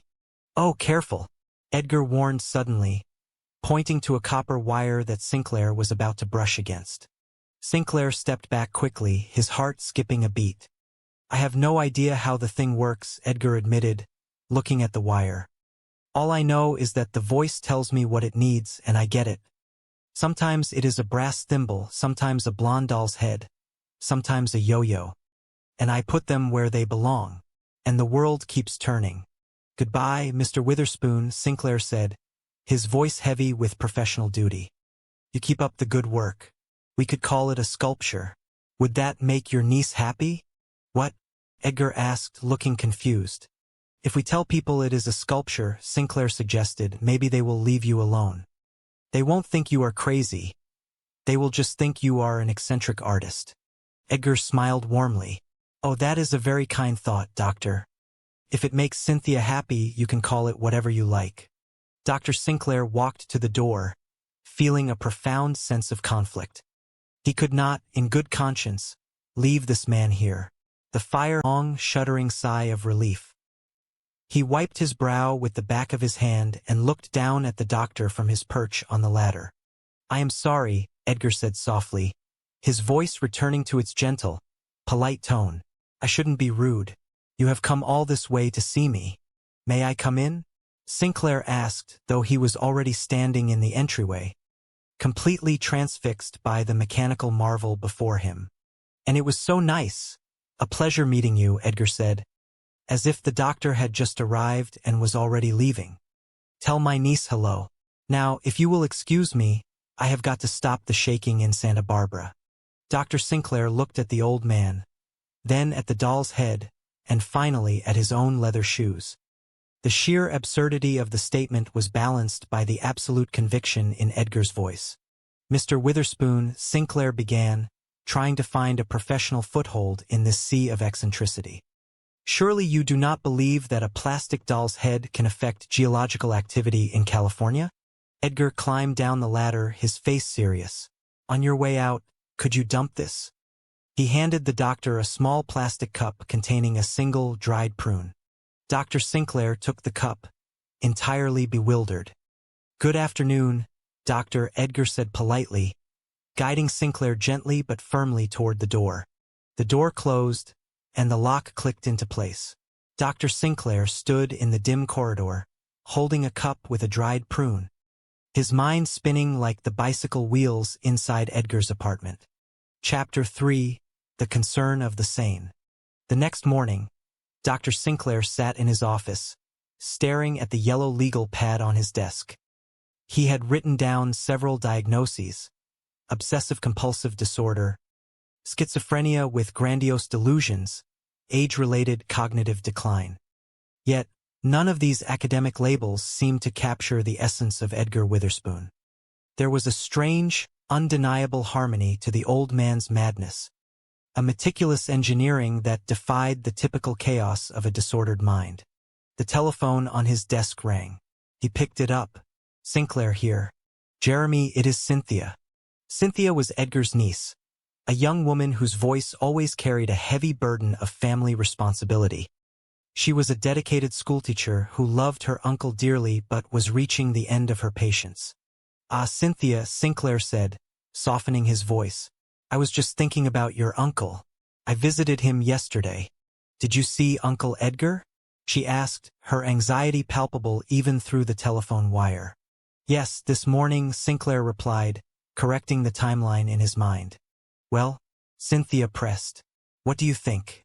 Is he as bad as Mrs. Milligan says? Dr. Sinclair paused, choosing his words carefully. I couldn't exactly call it a long conversation, but long enough to realize that he is. Absolutely, Cynthia interrupted with a heavy sigh. He is out of his mind, isn't he?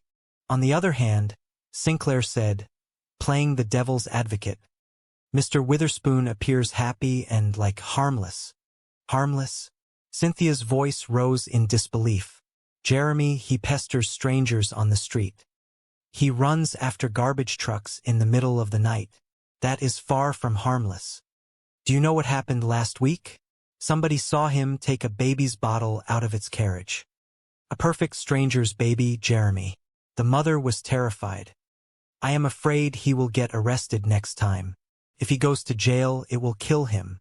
Sinclair frowned. Taking a baby's bottle? That was indeed an escalation of behavior. Did he say why he took it?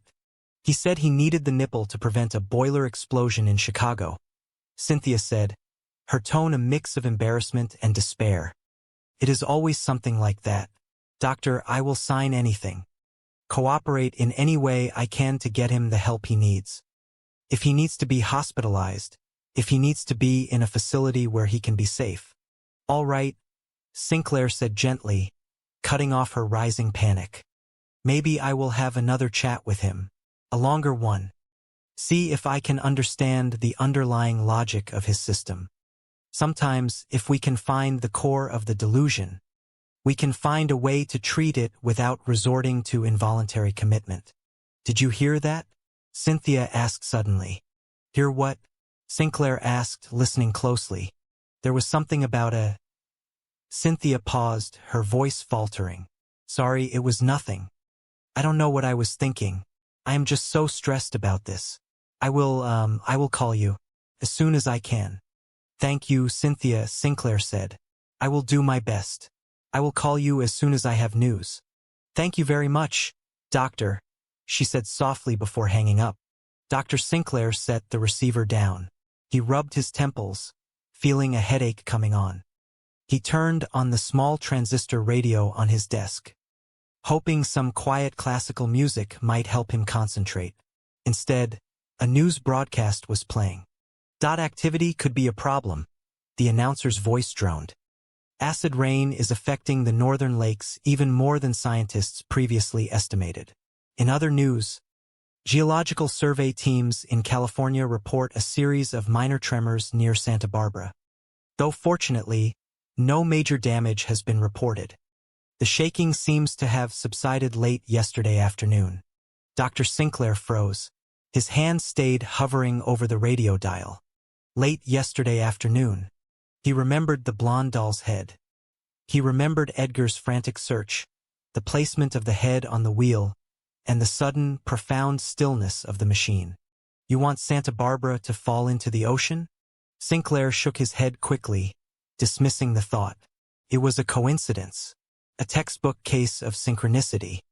The human mind was designed to find patterns in chaos, to connect unrelated events to create meaning. It was the very definition of superstition. He was a man of science, a psychiatrist, and clicking against a paperweight. The tiny island of Tatoa was destroyed by a massive tidal wave. His heart began to beat with a sudden, frantic rhythm. He remembered Edgar's words, spoken 2 days ago in the quiet clinic room. At 3:17 in the afternoon, Tatoa became history because of you. Did he say Tatoa? Sinclair whispered, his voice shaking. He grabbed the telephone receiver, his fingers trembling so much he could barely dial.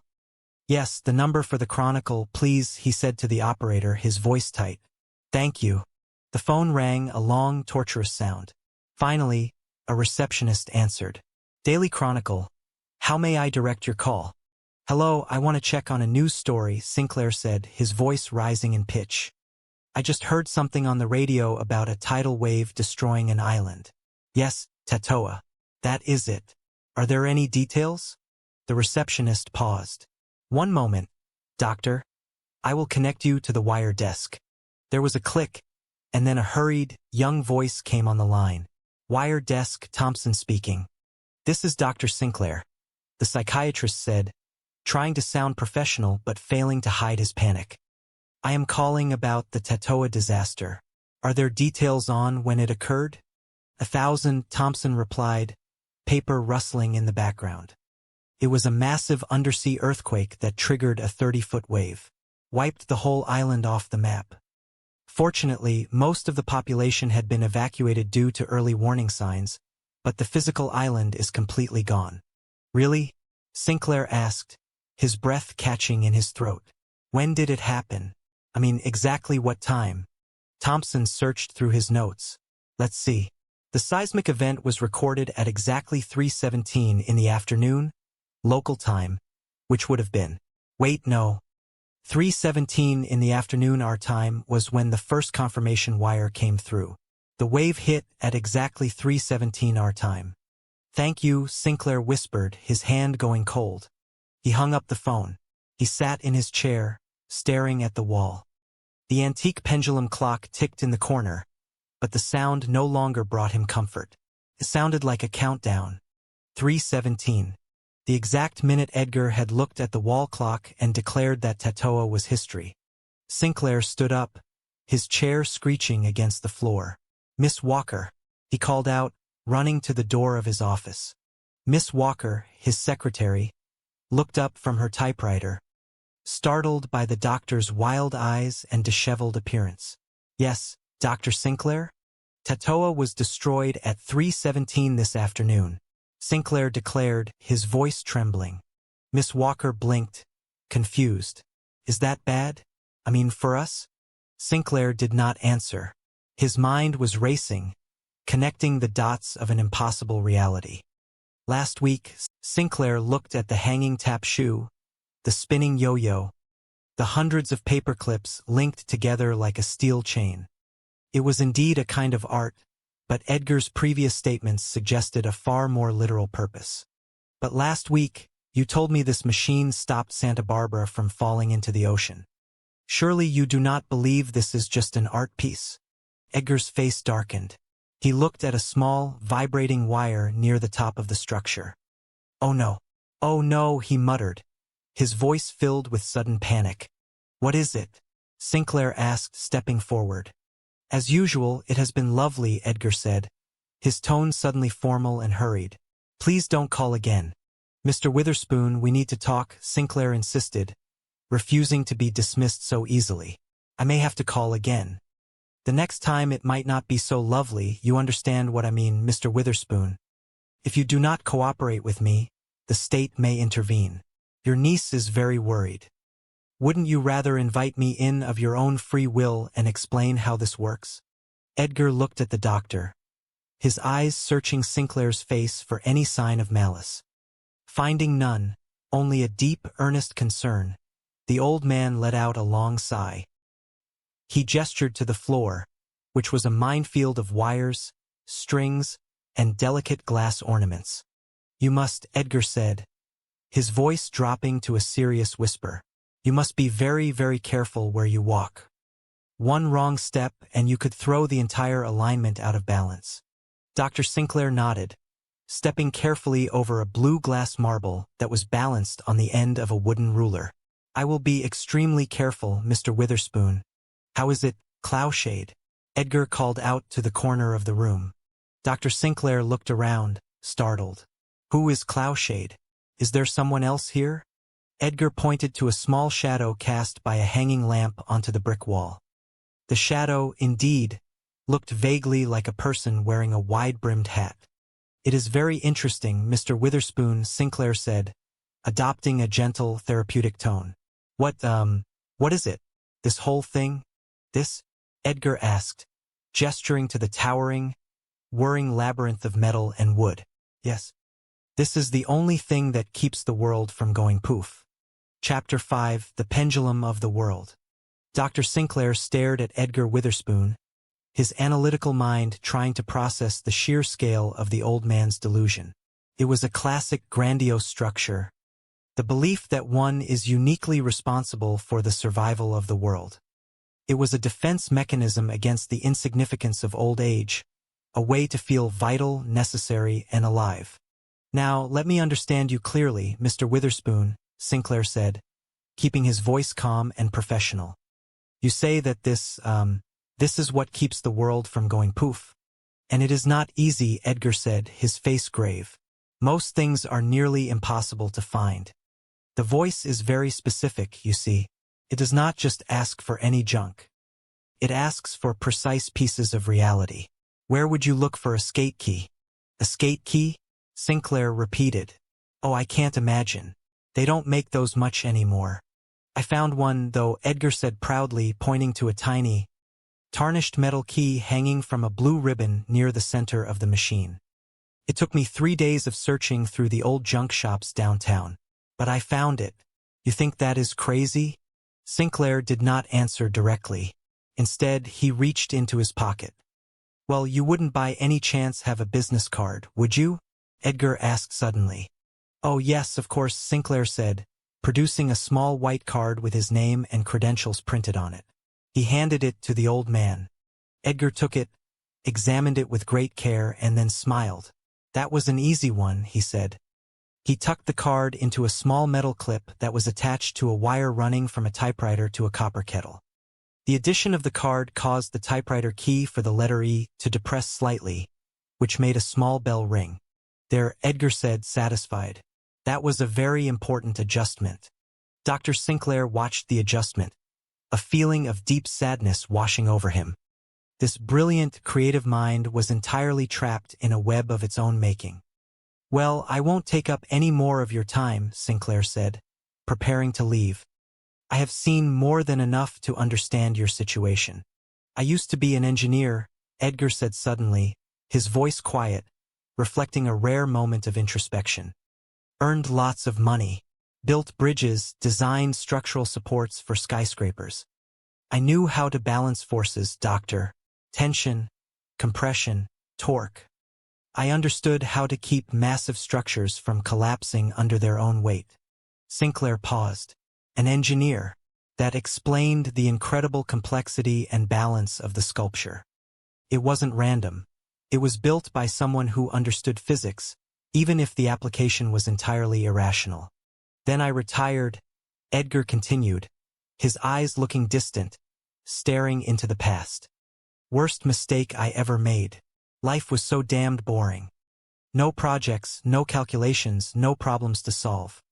Just sitting in a quiet room, waiting for the end. And then, the voice spoke to me." "Oh," Sinclair said, his clinical interest piqued. "You also hear voices? You too?" Edgar asked, looking at the doctor with genuine surprise and delight. "Please, tell me about it." No, Sinclair corrected himself quickly. "I don't hear voices. I mean, you hear a voice. Tell me about that." Edgar looked slightly disappointed but continued. "I was sitting in the park one day, feeding the pigeons, feeling utterly useless, and suddenly, there it was. The voice. What did it sound like?" Sinclair asked.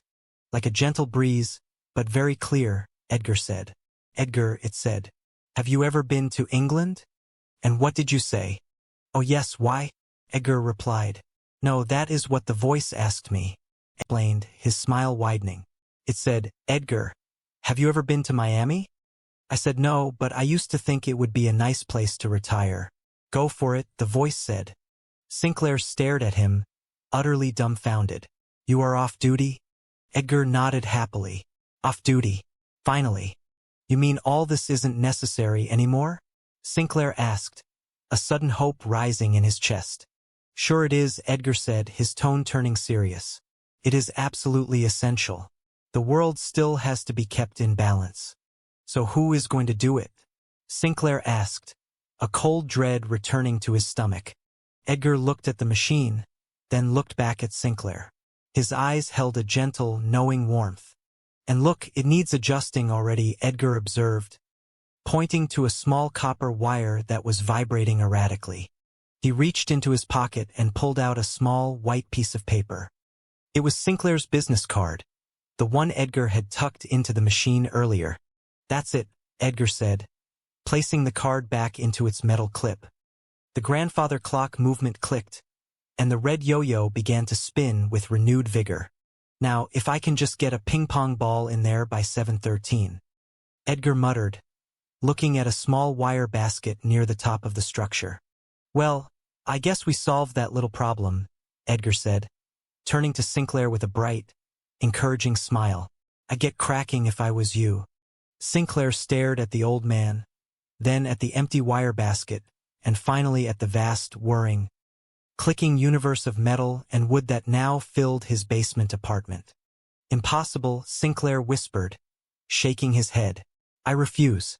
Edgar chuckled, a warm, grandfatherly sound. He picked up his suitcase and walked toward the door.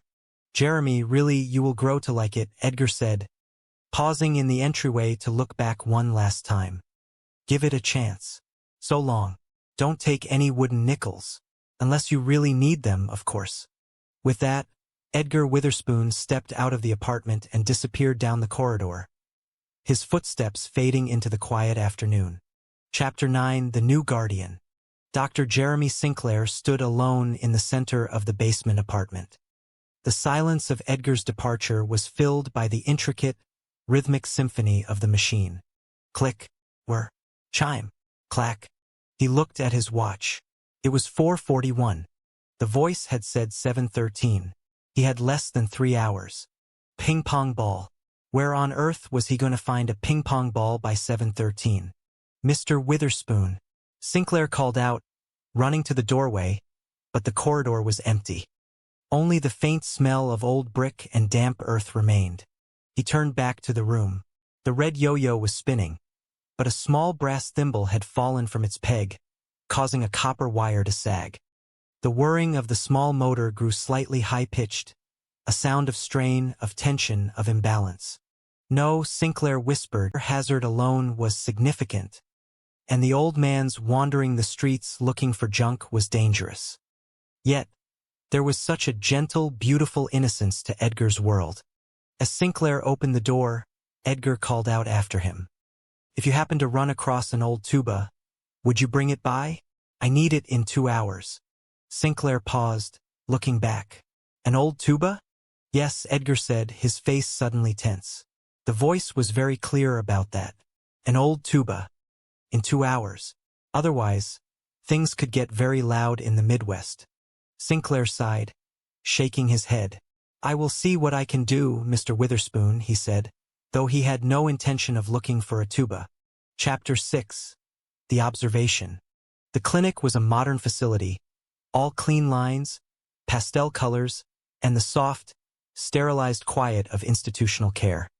It was a safe place, but it was also a place where individuality was gently but firmly ironed out. Edgar Witherspoon sat on the edge of a neat, white-sheeted bed, looking small and fragile in a gray hospital gown. He looked around the room with a sense of quiet bewilderment. There were no wires here, no bicycle spokes, no brass thimbles. Only a sink, a chair, and a window looking out onto a manicured lawn. Cynthia stood near the door, her eyes red from crying. Sinclair stood beside her, holding a clipboard. Cynthia, don't do this to me, Edgar pleaded, his voice small and trembling. Uncle Edgar, please, Cynthia said, stepping forward to take his hand. It is just for 3 days while they observe you. Just 3 days to make sure you are healthy and safe. It is too long, Edgar said. His eyes filled with a desperate, quiet panic. It has to be maintained, kept in balance. Every hour, every minute. The forces are constantly shifting. If I am not there to adjust the weights, the pressure will build. Mr. Witherspoon, Sinclair said, adopting his most reassuring professional tone. You hear voices. That isn't normal. You must understand that. We want to help you understand why you hear them. Edgar looked up at the doctor, his eyes sharp despite his distress. You hear voices, too, he pointed out. No, Sinclair corrected him gently. Healthy people do not hear voices. You hear mine, don't you? Edgar asked. Sinclair paused, momentarily caught off guard by the simple, literal logic. That is not the same thing, Mr. Witherspoon. Why? Edgar pressed, his voice rising slightly. What is the difference between a sane man hearing a crazy voice and a crazy man hearing a sane voice? Maybe the truth is somewhere in the middle. Maybe we are both just trying to understand something that is too big for either of us. Sinclair stared at the old man, finding no ready academic answer to the question. It was a philosophical riddle wrapped in a psychiatric symptom. You don't understand the risk you are taking, Edgar said, his voice dropping to a whisper of profound despair. He looked at the wall clock, which read 17 minutes past 3 in the afternoon. Suddenly, Edgar stiffened. He let out a soft, choked gasp. I knew it, Edgar whispered, his face turning pale. There goes Tatoa. Dr. Sinclair frowned, writing on his clipboard. What is Tatoa? A tiny island in the South Pacific, Edgar said, his voice hollow, empty of all hope. What time is it? Edgar asked, though he was looking directly at the clock. It is 3:17, Sinclair replied, checking his own wristwatch. At 3:17 in the afternoon, Edgar said, his eyes closing, Tatoa became history because of you. Cynthia looked at Sinclair, her eyes wide with concern.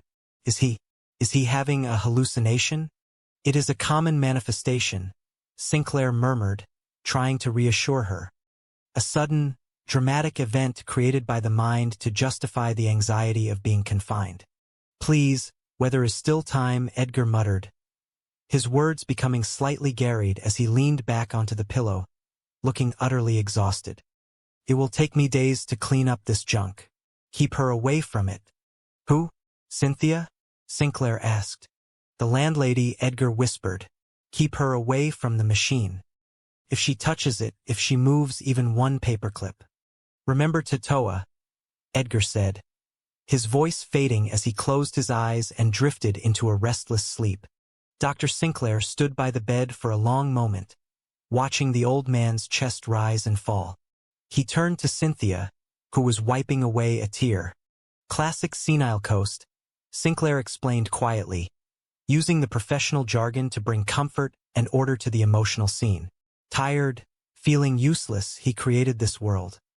A typical delusion of grandeur that he was vital to the world's survival. It is a way of coping with the fear of death and insignificance.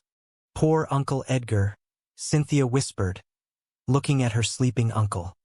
You will take good care of him, won't you, Jeremy? We will, Sinclair promised. He will be safe here. Chapter 7. The Ripple in the Water. 2 days later, Dr. Sinclair was sitting in his office, reviewing his notes on Edgar's case. The old man had been cooperative but quiet, refusing to eat much and constantly staring at the clock, muttering calculations under his breath. Sinclair sighed, turning on his desk radio to catch the late afternoon news. He needed a distraction from the complex, stubborn nature of Edgar's delusion. The radio hummed to life, the announcer's voice filling the quiet room. Mideast stalemate continues, the newsreader droned. Congress passes the new Transportation Act after a lengthy debate. And in the South Pacific, the tiny island of Tatoa was destroyed by a massive tidal wave. Details on this and all the news in an hour. Dr. Sinclair froze. His pen slipped from his fingers, rolling across the desk. She reached into her coat pocket and produced a small slip of paper, pressing it onto the doctor's desk. That is his address. But do not bother ringing his doorbell. His bell does not work. Dr. Sinclair picked up the paper, studying the address. The doorbell is broken? Mrs. Milligan said, shaking her head. I think he disconnected it himself. He says the noise disrupts the delicate frequencies. He does all his work down there in the basement apartment. Dr. Sinclair stood up, signaling the end of the consultation. He adjusted his spectacles and gave Mrs. Milligan a reassuring pat on the shoulder. I will look into the matter, Mrs. Milligan. I will visit Mr. Witherspoon and make a preliminary assessment. We will find a solution that ensures everyone's safety. I promise you. Thank you, Doctor, she said, rising from her chair with a heavy sigh. I hope you can talk some sense into him before he burns us all to the ground. Chapter 2. The Sanctuary of Junk. The basement of the apartment building was dark and smelled of damp earth, old coal dust, and copper pipes. Dr. Sinclair walked carefully down the concrete stairs, his polished leather shoes clicking softly in the gloom. He held a small flashlight, casting its beam on the peeling green paint of the walls and the thick bundles of electrical wiring that ran along the low ceiling. At the end of the long corridor was a door marked with the number 4. Beside it, indeed, was a small doorbell button, its plastic casing cracked and lifeless. Dr. Sinclair pressed it, but as Mrs. Milligan had warned, there was no sound from within. He knocked on the heavy wooden door instead. The sound echoed hollowly in the narrow hallway. For a long moment, there was no response. Dr. Sinclair was about to knock again when he heard the faint, metallic scrape of a lock sliding back. The door opened a mere fraction of an inch, held secure by a heavy brass chain. A single, bright blue eye appeared in the crack. The eye was surrounded by a network of deep, friendly wrinkles, and above it sat a wild tuft of snowy white eyebrow. Oh, thank you. A soft, reedy voice whispered from the darkness. Thanks anyway, Mr. Pilchick. But I already found a brass thimble. I do not need another one today.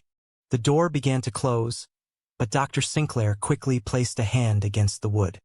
Mr. Witherspoon, you are not Mr. Pilchick. I am Dr. Jeremy Sinclair. May I talk to you, Mr. Witherspoon? The blue eye blinked. Doctor? I do not need a doctor. My health is excellent. I eat a prune every morning, and my joints only creak when the humidity rises above 80%. Some other time, perhaps, doctor. I am in the middle of a very delicate calculation. Mr. Witherspoon, please, Dr. Sinclair said, using his warmest, most persuasive clinical tone. I have come a long way to see you. Your niece, Cynthia, is very concerned about your well-being. She only wants to make sure you are safe and happy. Surely we can talk for just a few minutes? The eye looked down, then up again. There was a long, hesitant pause. I have to look for a doll's head, the old man muttered, man hearing a crazy voice and a crazy man hearing a sane voice. Maybe the truth is somewhere in the middle. You do not understand the risk you are taking. Suddenly, Edgar stiffened, his eyes widening as he stared at the wall. I knew it, he whispered, his face turning pale. There goes Tatoa. What is Tatoa? Sinclair asked, brow furrowing. A tiny island in the South Pacific, Edgar said, his voice flat with despair. What time is it? Sinclair glanced at his wrist. 3:17, he said. At 3:17 in the afternoon, Edgar said quietly, Tatoa became history because of you. Please, while there is still time. It will take me days to clean up this junk. Keep her away from it. Remember Tatoa. Later, in his office, Sinclair tried to focus on his paperwork, but Edgar's words haunted him. He kept seeing the old man's face, filled with absolute, terrifying certainty. Classic senile course, Sinclair muttered to himself, trying to find comfort in clinical terms. Tired, feeling useless, he created a typical delusion of grandeur that he was vital to the world's survival. Poor Uncle Edgar. Cynthia came into the office to say goodbye before she left for the evening. You will take good care of him, won't you? She asked softly. Of course, Sinclair assured her. Of course we will. As she left, Sinclair turned on the radio on his desk, seeking some background noise to drown out his racing thoughts. Mideast stalemate continues. The announcer's voice droned. Congress passes Transportation Act. And in the South Pacific, the tiny island of Tatoa is destroyed by a tidal wave. Details on this and all the news in an hour. Sinclair froze. The pen dropped from his hand, rolling across the desk and falling to the floor with a quiet click. Did he say Tatoa? Sinclair whispered to the empty room. He lunged for the telephone, his fingers trembling as he dialed. Yes, the number for the Chronicle, please, he stammered. Thank you. Hello, I want to check on a news story. I just heard something on the radio about a tidal wave destroying an island. Yes, that is it. Are there any details? 1,000 dead? Really? When this afternoon? I mean, exactly what time? 3:17? Thank you. He slammed the receiver down, his heart pounding in his chest like a trapped bird. Miss Walker, he shouted, running out into the corridor. Yes, doctor? The receptionist asked, looking up in surprise. Tatoa was destroyed at 3:17 this afternoon, Sinclair said, his voice shaking. Is that bad? She asked, confused. Last week, Santa Barbara was hit by an earthquake, Sinclair muttered, his mind racing through the terrifying implications. I am not taking any chances. Oh my God, the landlady. She will destroy it. Who? Miss Walker asked. Get Mr. Witherspoon released immediately, Sinclair ordered. Drive him home, you personally as fast as you can. Sinclair did not wait for her response. He grabbed his coat and ran out of the clinic, his mind consumed by a single terrifying thought. The machine, the delicate, chaotic machine in the basement apartment was the only thing standing between the world and utter destruction. He arrived at the apartment building in a panic, taking the stairs 3 at a time. He burst into the basement hallway, his breath coming in ragged gasps, and found Mrs. Milligan standing in the open doorway of Edgar's apartment, a large cardboard box in her arms. Don't touch the thing, Sinclair screamed, lunging forward. You didn't, did you? You haven't touched anything or moved anything. Not yet, Mrs. Milligan said, startled by his sudden, wild appearance. Why? Because, Sinclair stammered, trying to regain his professional composure while his heart hammered against his ribs. This is the creation of a disordered mind. And by studying it, analyzing it just exactly as he left it, I can come to a deeper insight into Mr. Witherspoon's problem. He is a loony, Mrs. Milligan declared, unimpressed. What else do you have to know? No, no, no, no, Sinclair pleaded, stepping into the room and looking at the intricate web of strings and tin cans with a newfound sense of awe and terror. It is not that simple. I cannot rent this place with garbage in it, the landlady insisted, gesturing to the clutter. All right, Sinclair said desperately. I will rent it. You? She asked, her eyebrows rising. Yes, yes, the doctor agreed quickly. I will give you double what you are getting. I will be up later with the check. Thank you, Mrs. Milligan. She looked at him as if he were just as crazy as the old man. But the promise of double rent was too good to pass up. She shrugged and walked away, leaving Sinclair alone with the machine. Suddenly, the phone in the hallway rang. Sinclair rushed to answer it. It was the clinic. He has escaped, Miss Walker's voice delivered the news. Sinclair ran back down the stairs and out onto the street.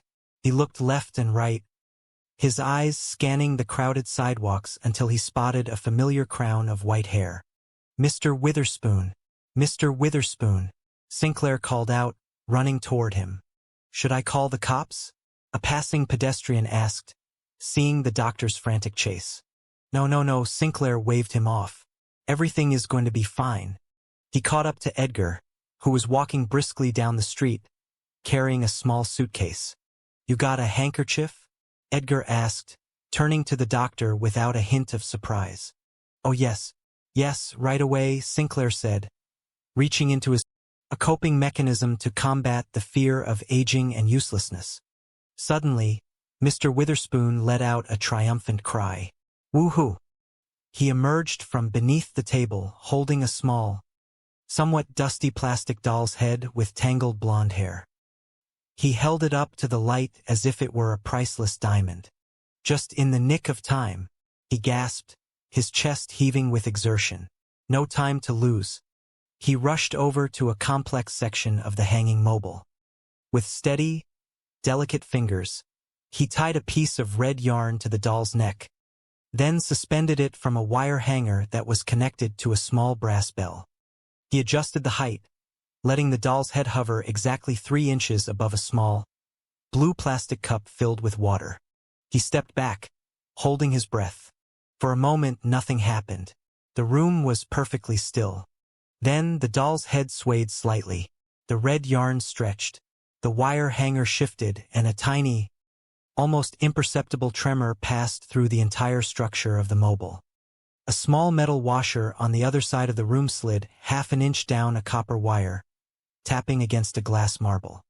Mr. Witherspoon let out a long, shuddering sigh of relief.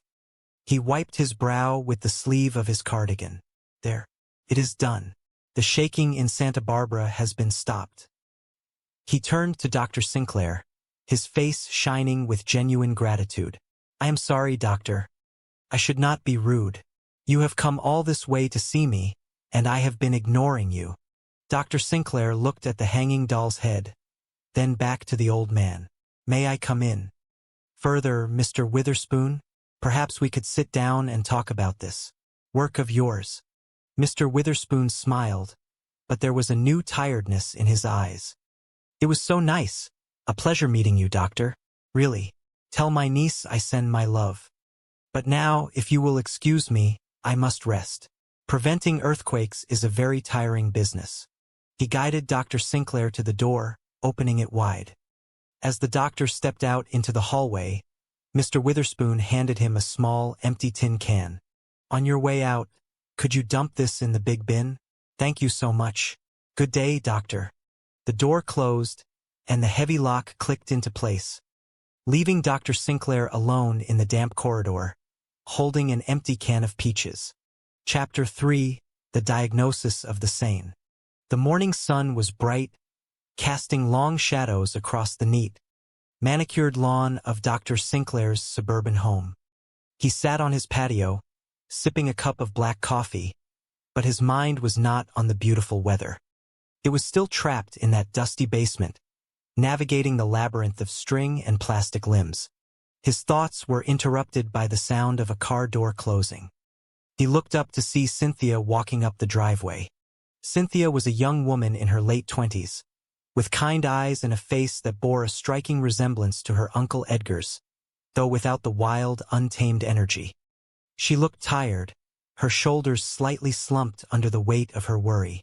Good afternoon, Doctor, she said, offering a small, anxious smile as she reached the patio. Did you see Uncle Edgar? Yes, Dr. Sinclair said. Every object within its walls had been selected to project calm, authority, and absolute predictability. The walls were painted a soft, muted shade of sage green, a color scientifically proven to lower the heart rate of anxious visitors. On the mahogany bookshelves, thick volumes of psychiatric journals stood in perfect chronological order, their leather spines catching the soft light of the desk lamp. On the wall hung a single, framed print of a calm lake at dawn, its waters undisturbed by even the slightest ripple. Dr. Sinclair himself was a man who lived by the principles of this room. He was a practitioner of the mind, a cartographer of human behavior, and a firm believer that everything in life could be categorized, analyzed, and eventually cured.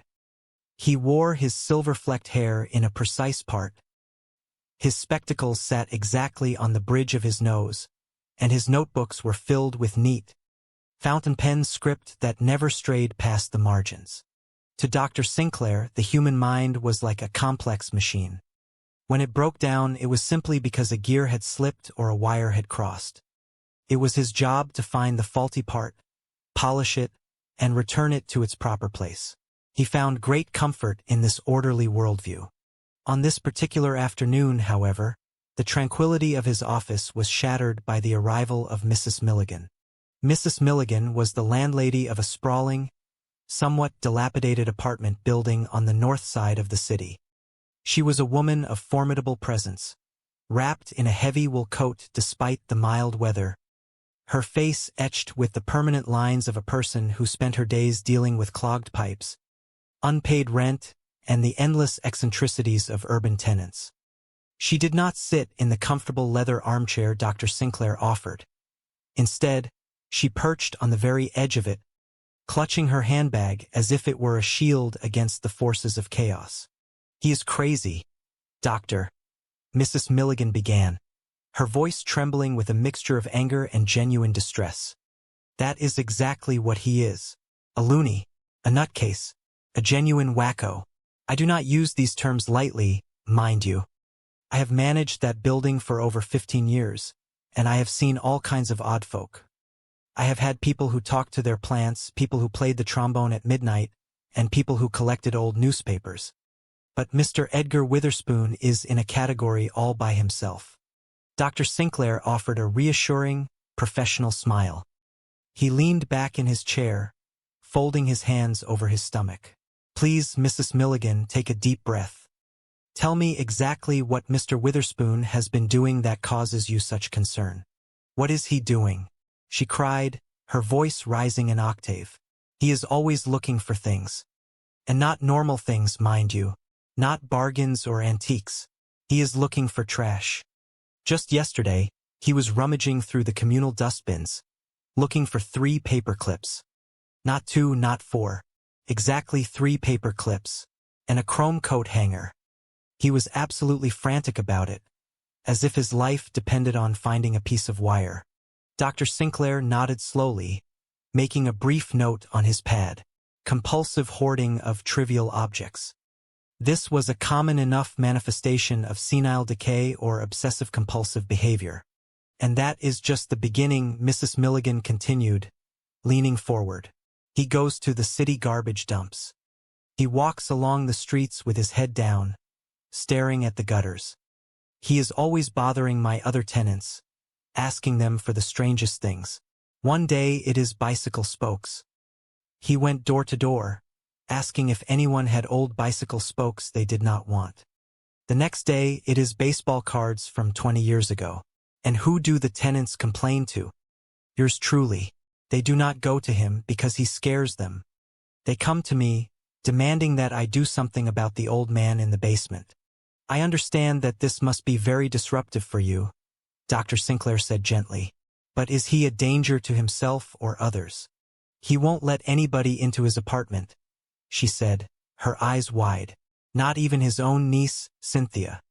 She is a lovely girl, so sweet and worried sick about him.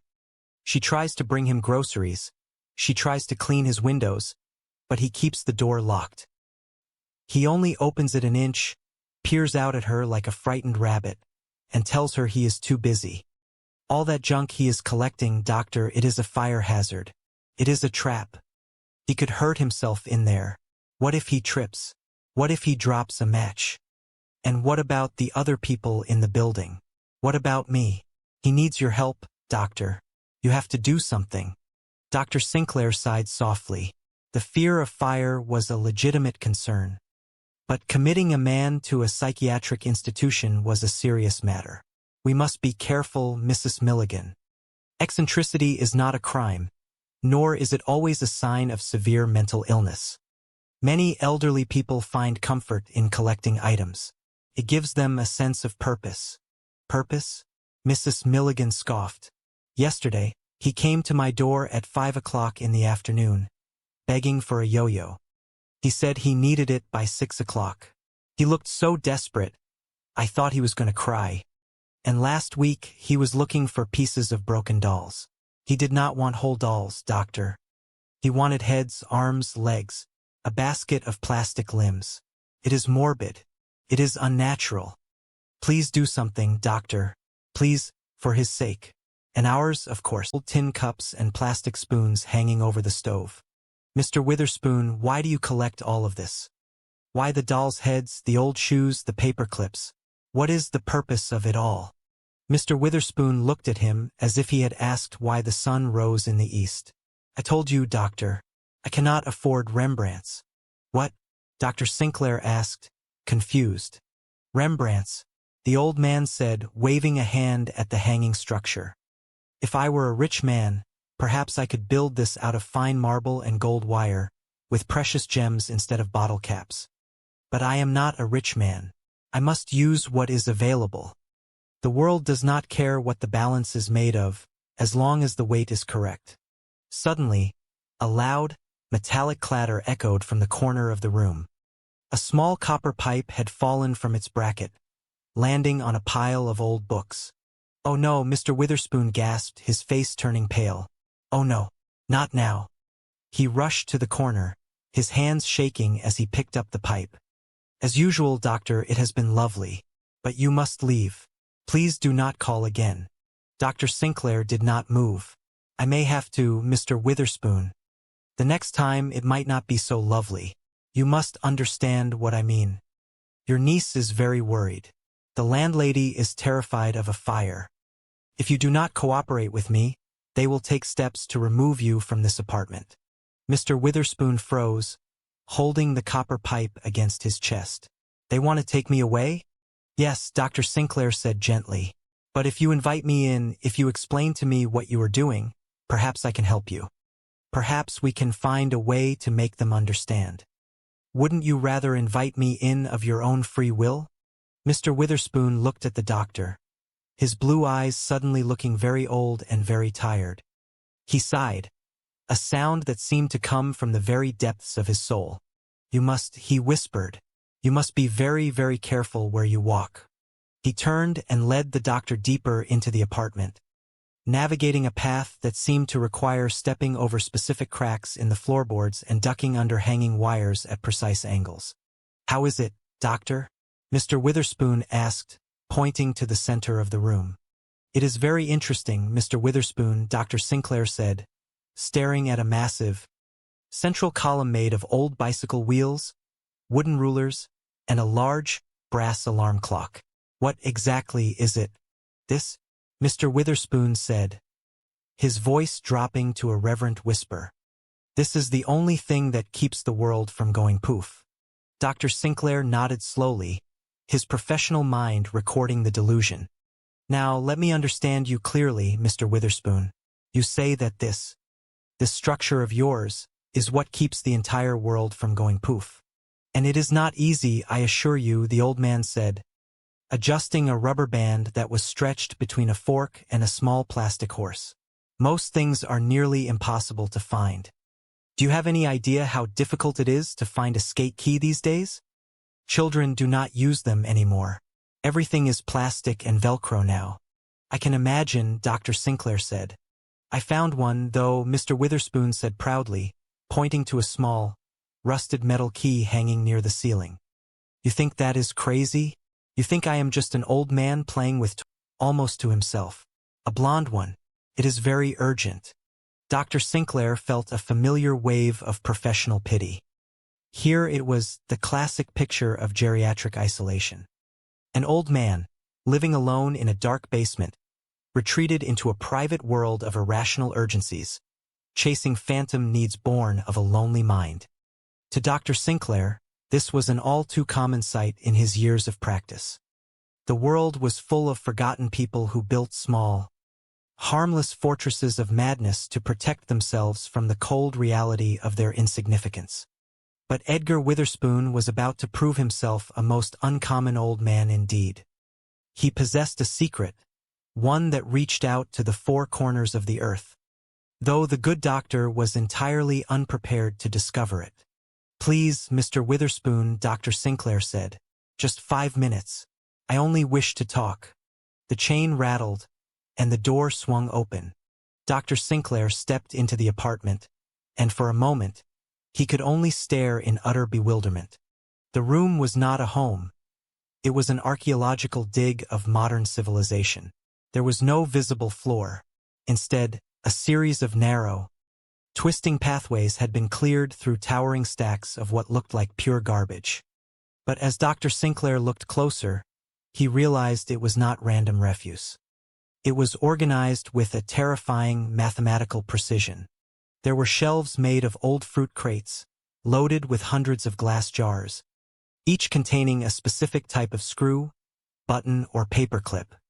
There were bundles of old newspapers stacked in perfect towers, bound with colorful yarn. Suspended from the ceiling by thousands of thin fishing lines was an immense, sprawling web of objects that defied description. Dr. Sinclair saw a single patent leather tap shoe hanging next to a rusted bicycle wheel. A chrome coat hanger was connected by a series of rubber bands to a brass thimble. A green glass bottle was balanced precariously on top of a stack of old baseball cards, which in turn was linked to a wind-up toy train track.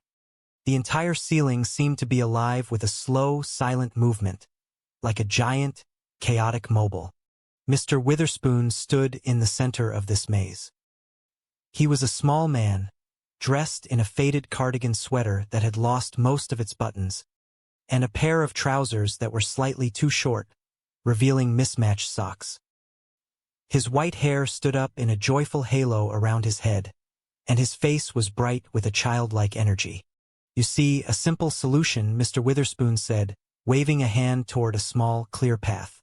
"Please sit down." "No, wait, do not sit there. That chair is currently holding up the Western Hemisphere." Dr. Sinclair looked at the armchair, which had a complex network of strings tied to its armrests, leading up to a large, rusted tin can. He decided to remain standing. "Your niece," Dr. Sinclair began, adjusting his glasses as he looked around the room. "She worries about you very much, Mr. Witherspoon. She is a very nice woman, and she feels that perhaps this environment is not healthy for a man of your years." Mr. Witherspoon smiled warmly. "Oh, Cynthia is a darling girl. A very nice woman indeed. Please tell her not to worry. I am perfectly safe. In fact, I have never been healthier." "I am glad to hear that," Dr. Sinclair said. "But you must admit this is an unusual way to live. All of these things." Mr. Witherspoon looked genuinely surprised. "Unusual? It is practical, Doctor. It is a matter of balance. But I am glad you came. It has been a pleasure meeting you. Truly." The old man began to steer the doctor back toward the door with a gentle but firm hand on his elbow. "But I must ask you to leave now. I have to get on with my work." Dr. Sinclair resisted the gentle pressure, standing his ground. "Your work? I must admit I am curious. I bet you would like to know what it is, wouldn't you?" Mr. Witherspoon stopped, looking up at the tall psychiatrist with a shrewd twinkle in his eyes. "Yes," he whispered. Dr. Sinclair smiled, thinking he had found an opening. "Yes, I would." "Wrong answer," Mr. Witherspoon said with a cheerful chuckle. "If you knew, you would only worry, and worry is a terrible thing for the digestion. Now, please, you must excuse me." He began to search through a pile of cardboard boxes, his hands moving with incredible speed. "You see a doll's head here anywhere, Doctor? I need one immediately." "You mean like that one?" Dr. Sinclair asked, pointing to a plastic doll's head, sitting on a shelf near the window. Mr. Witherspoon hurried over, picked it up, and sighed with disappointment.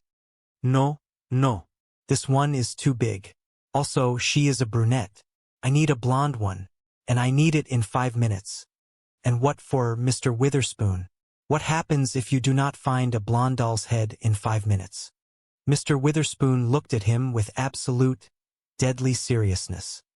"You want Santa Barbara to fall into the ocean, Doctor? Because if I do not find that blonde head, the tectonic plates under California will shift, and that beautiful city will slide right into the Pacific. Now stand aside, sir." "Stand aside." The old man scrambled under a heavy wooden table, muttering to himself. Dr. Sinclair watched him, his professional mind rapidly formulating a diagnosis. This was a classic delusion of grandeur.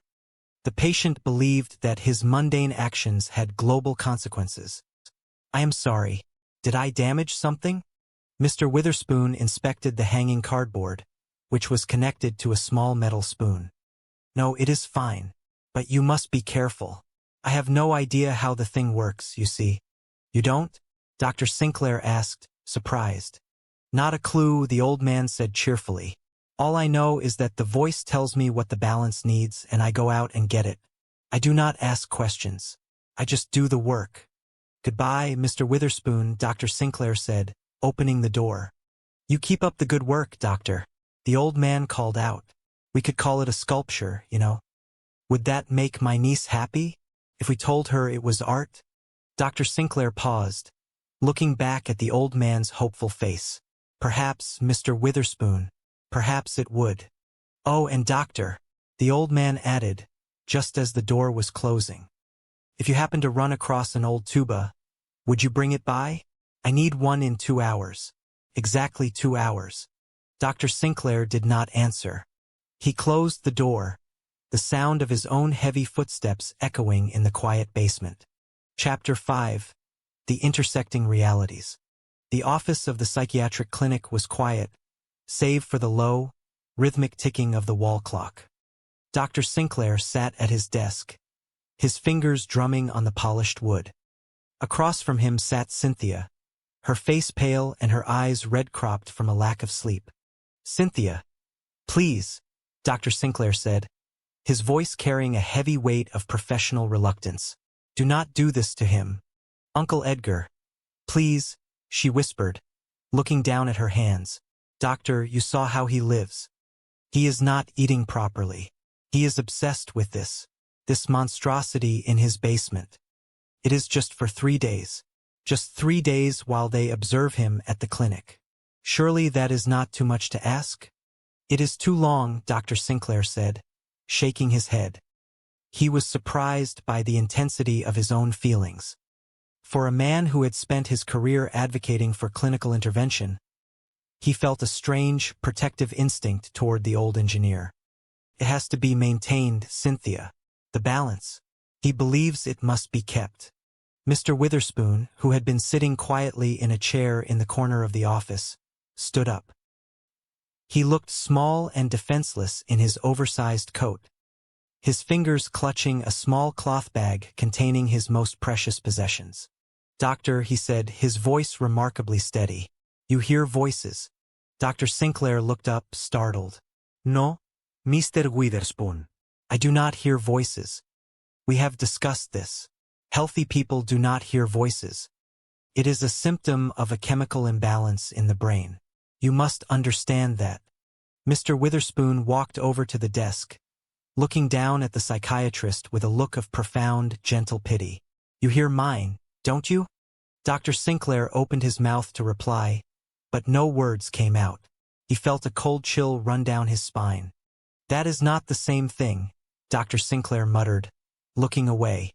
Why? Mr. Witherspoon asked, his voice soft but incredibly clear. What is the difference between a sane man hearing a crazy voice and a crazy man hearing a sane voice? Maybe the truth is somewhere in the middle, doctor. Maybe we are both just listening to what we can. Said, gesturing for her to take a seat at the wicker table. I saw him yesterday morning. Well? She asked, leaning forward, her hands clasped tightly in her lap. What do you think? Dr. Sinclair took a slow sip of his coffee, choosing his words carefully. I could not exactly call it a long conversation, Cynthia, but it was certainly long enough to realize that he is unique. Is he crazy, doctor? Just tell me the truth.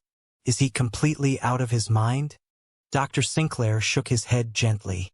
Mental health is rarely a matter of simple black and white, Cynthia. On one hand, Mr. Witherspoon appears happy, well-nourished in his own way, and entirely harmless. Harmless? Cynthia repeated, her voice rising with frustration. Doctor, he pesters strangers on the street. Just last Tuesday, he followed a woman for 3 blocks, begging her for the ribbon in her hair. He runs after garbage trucks like a stray dog, trying to grab things before they are crushed. That is far from harmless. He is going to get hurt or he is going to scare the wrong person. She took a shaky breath, looking down at her hands. Somebody saw him take a baby's bottle right out of its carriage in the park. The mother was terrified. She thought he was trying to steal her baby. Luckily, a policeman who knows Uncle Edgar was nearby and defused the situation. But what about next time? I am afraid he will get arrested, doctor. Or worse, I want him to be safe. I will sign anything you need. I will cooperate in any way I can to get him the help he needs. Dr. Sinclair looked at her, feeling a deep sympathy for her position. It was always difficult for families to watch their loved ones slip away into the shadows of cognitive decline. "All right," Dr. Sinclair said softly. "Perhaps I will have another chat with him. A longer one this time. I want to see if I can understand the underlying logic of his system. If I can do that, perhaps we can gently transition him to a more comfortable, structured environment. A place where he can be cared for." "Thank you, Cynthia," she said, her eyes shining with tears. "I just want him to have a peaceful life. He has spent so many years being so alone." "Did you hear that?" Dr. Sinclair asked suddenly, tilting his head. Cynthia blinked. "What? Hear what?" Dr. Sinclair shook his head, rubbing his temples. "There was something about a... No, sorry. It was nothing. I don't know what I was thinking. I thought I heard a strange, high-pitched ringing sound. Like a bell. Probably just the wind in the trees," Cynthia said gently. "Yes, of course," the doctor said, though the sound had felt strangely close, almost inside his own ears. "I will call you Cynthia, as soon as I can." "Thank you very much, doctor," she said, rising from her chair. "I will wait for your call." After she left, Dr. Sinclair sat in silence for a long time. He turned on his small kitchen radio, seeking the comforting, predictable murmur of the news to drown out the strange, lingering echo of that imaginary bell. The voice of the newsreader was calm and professional. Seismic activity in the California region remains a concern for geologists, who warn that tectonic pressure is building along the fault lines. In other news, acid rain is affecting the northern lakes even more than scientists previously estimated, with local ecosystems showing signs of severe stress. Dr. Sinclair switched the radio off. He stood up, adjusted his coat, and decided it was time to return to the basement. Chapter 4. The Engineering of the Cosmos. The door to apartment number 4 remained firmly shut. Dr. Sinclair knocked, his knuckles striking the wood with a firm, professional authority. "Mr. Witherspoon, go away," the reedy voice cried from inside. "I am not home." "Mr. Witherspoon, it is Dr. Sinclair," the psychiatrist said, leaning close to the door. "I was here last week. You remember me?" "I do not remember anyone. And I was not home last week either," the voice replied. "I am currently in the middle of a delicate adjustment." "Mr. Witherspoon," Dr. Sinclair said, his voice taking on a sharper, more commanding edge. "I must speak with you. I could legally force you to open this door to me. I have the authority to bring officers here to inspect these premises. Is that what you want?" There was a long silence from within the apartment. Then the sound of several heavy objects being shifted, followed by the familiar scrape of the brass chain. The door opened, and Edgar Witherspoon peered out, his face puckered with irritation. "You are a curious one, aren't you?" he said. "Odd, you mean?" Dr. Sinclair asked. "I mean nosy," Mr. Witherspoon corrected, stepping back to let the doctor enter. Dr. Sinclair smiled, stepping over a small pile of old light bulbs. "I am paid to be nosy, Mr. Witherspoon, or curious, as I prefer to call it." "Really?" the old man asked, closing the door behind them. "Don't you think that is odd? Most people in this world are curious for nothing. They want to know what their neighbors are eating for dinner, or who is buying a new car, and it does not do a lick of good for anyone. But you get paid for it. That is very nice for you. Are the hours good?" "The hours are reasonable," Dr. Sinclair said, looking around the room. The mobile had grown even larger since his last visit. It seemed to have expanded into the kitchen area now. With a series of old Santa Barbara was hit by an earthquake, just after Edgar found that blonde doll's head. "I am not taking any chances. Oh my God, the landlady." Miss Walker stared at him as if he had lost his mind. "Doctor? Mrs. Milligan," Sinclair cried. "She is going to clean out his apartment. She is going to destroy it. She is going to throw away the balance." He grabbed his coat from the rack, nearly ripping the sleeve. "Miss Walker, listen to me very carefully. Get Mr. Witherspoon released immediately. Do you hear me? Call the observation ward. Tell them it was a mistake. Sign whatever papers are necessary under my name. Drive him home yourself, personally, as fast as you can. Go. But, doctor, just do it, he screamed, and ran out the door into the gathering dusk. Chapter 7. The Preservation of Balance. The basement of the apartment building was filled with the sound of scraping metal and the heavy thud of cardboard boxes. Dr. Sinclair burst through the door of apartment number 4, his chest heaving, his face covered in sweat. "Don't touch the thing," he roared. Mrs. Milligan, who was standing near the central column of the mobile with a large black garbage bag in her hand, jumped in alarm. 2 men in dirty overalls, holding brooms and boxes, froze and stared at him. "Dr. Sinclair," Mrs. Milligan gasped, clutching her chest. "You scared the life out of me. What on earth are you doing here?" "You didn't touch it, did you?" Dr. Sinclair asked, his voice trembling as he stepped into the room. He looked up at the vast, delicate web of junk. "You haven't touched anything or moved anything. Tell me you haven't." "Not yet," Mrs. Milligan said, looking at him with deep suspicion. "We were just about to start." "Why? What is the matter with you, doctor? You look dreadful." Dr. Sinclair let out a long, shuddering breath of relief. He walked into the center of the room, his eyes scanning the hanging wires, the toy train tracks, the plastic doll's head, and his own white business card, which was still nestled perfectly in its clothes pin. "Because," Dr. Sinclair said, trying to force his voice into a calm, professional tone, This is the creation of a highly complex, disordered mind. Yes. And by studying it, analyzing it just exactly as he left it, I can come to a much deeper insight into Mr. Witherspoon's clinical problem." Mrs. Milligan frowned, crossing her arms. "He is a loony, doctor. What else do you have to know? I can't rent this place with all this garbage in it. I have bills to pay, and a new tenant is coming to look at the place tomorrow." No, Dr. Sinclair said quickly, waving his hands. "It is not that simple. You cannot destroy this. It is a medical artifact." "Medical artifact?" Mrs. Milligan laughed, a harsh, dry sound. "It is junk, doctor, and it is going in the city dump." "All right," Dr. Sinclair shouted, his desperation breaking through his professional facade. "I'll rent it." Mrs. Milligan stopped, her eyes narrowing. "You?" Yes, Dr. Sinclair said, reaching for his checkbook. "I will rent this apartment. I will give you double what you are getting from Mr. Witherspoon. I will pay you for the entire year right now. I will be up later with the check. Just leave everything exactly as it is. Do not let anyone in here. Do you toys? Well, tell me, doctor, you wouldn't by any chance have a business card on you, would you?" Dr. Sinclair blinked. "A business card? Yes, of course." He reached into his breast pocket and produced a neat, white card with his name and office number printed in elegant black lettering. He handed it to the old man. Mr. Witherspoon took it, his eyes shining with excitement. "Oh yes, that was an easy one. Perfect." He scrambled over to a small, delicate section of the machine.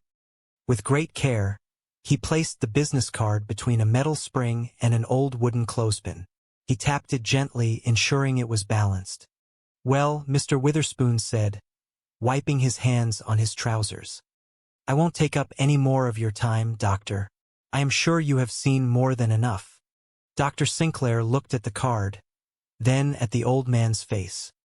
He felt a sudden curiosity that went beyond his professional training. "Mr. Witherspoon, how did you begin all of this? What led you to start building this balance?" Mr. Witherspoon sat down on a small wooden stool, the first time Dr. Sinclair had seen him sit still. He looked down at his mismatched socks, his expression softening into a gentle, reminiscent smile. "I used to be an engineer," the old man said softly. "A structural engineer. I helped build bridges, skyscrapers, massive dams. I earned lots of money, doctor. I had a big house, a nice car, and a very busy life. Then, when I reached 65, I retired." He shook his head, a look of profound regret crossing his face. "It was the worst mistake I ever made. Absolutely the worst. Life was so damned boring, Doctor. No projects, no problems to solve, no structure. I felt like an old machine that had been left out in the rain to rust. I was completely useless. He paused, his eyes turning upward toward the hanging mobile. And then, the voice spoke to me. Dr. Sinclair's clinical instincts flared. He leaned forward. "Oh, you hear a voice?" Mr. Witherspoon looked at him, his eyes wide and innocent. "You too?" Dr. Sinclair coughed slightly, adjusting his spectacles. "No, Mr. Witherspoon. I do not hear voices, but please tell me about yours." Mr. Witherspoon nodded, seemingly disappointed that the doctor did not share his experience. "Well, I was sitting in the park one day feeding the pigeons. It was a beautiful, sunny afternoon, but I was feeling very low, wondering what the point of my life was.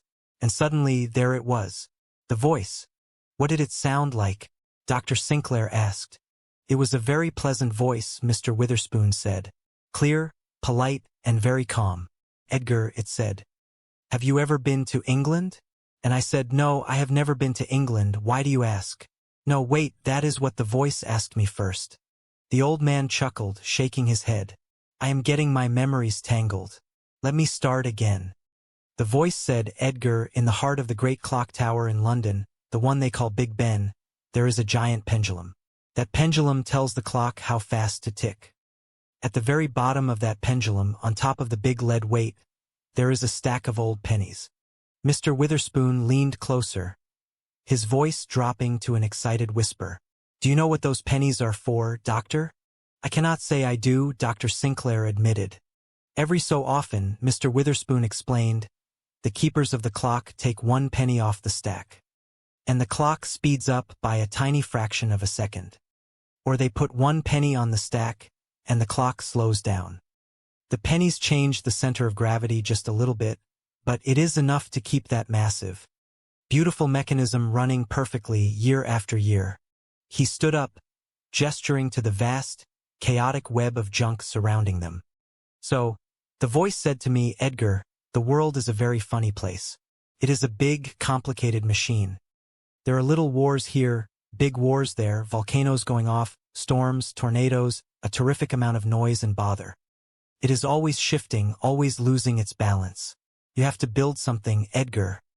You have to build a mechanism that will keep the world from going too far. Maybe even from going poof." Dr. Sinclair watched the old man, fascinated despite himself. "So what you have here, you believe it is some kind of cosmic clock?" "Of course not," Mr. Witherspoon said, scoffing at the idea. "Why would I build a clock?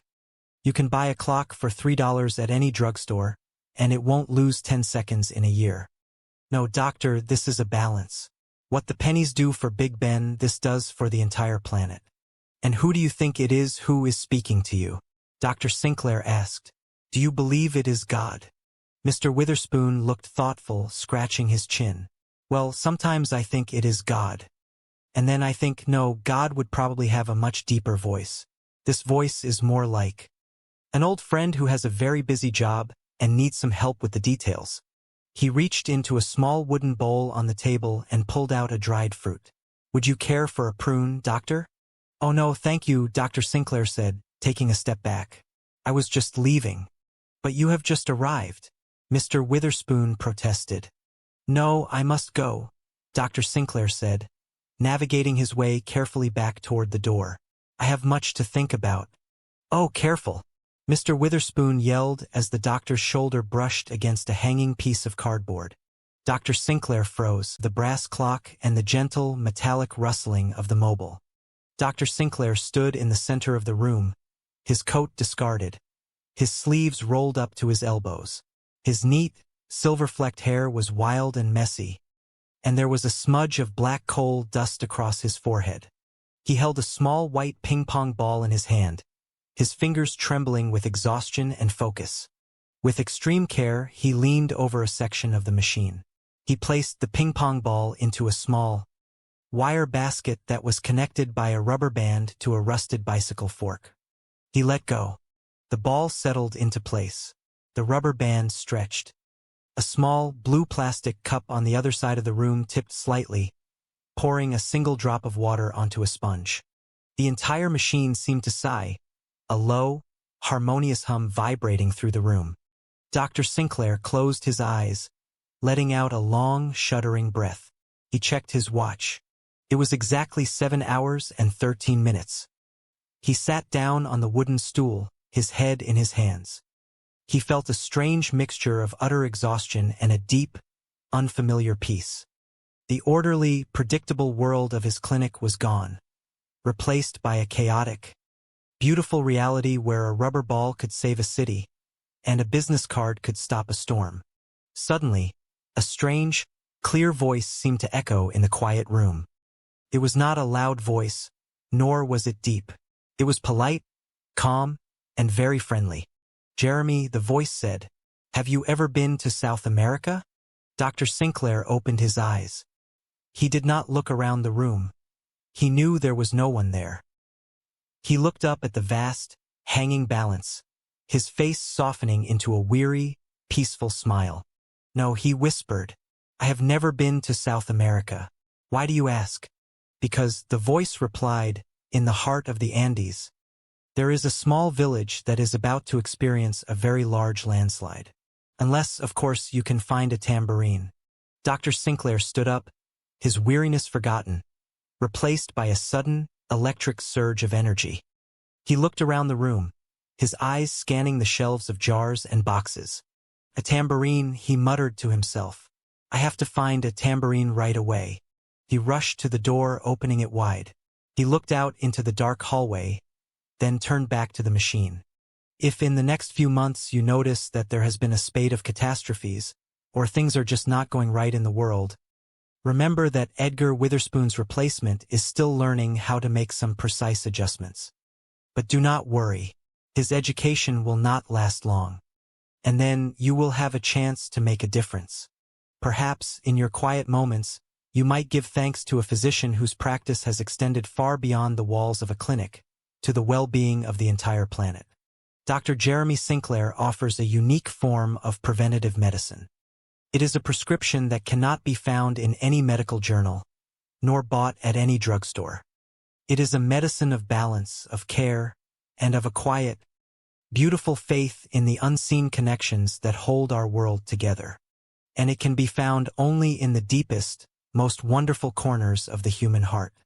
The afternoon sun filtered through the tall, dust-mottled windows of Dr. Jeremy Sinclair's psychiatric office, casting long, amber-colored bars across the polished mahogany of his desk.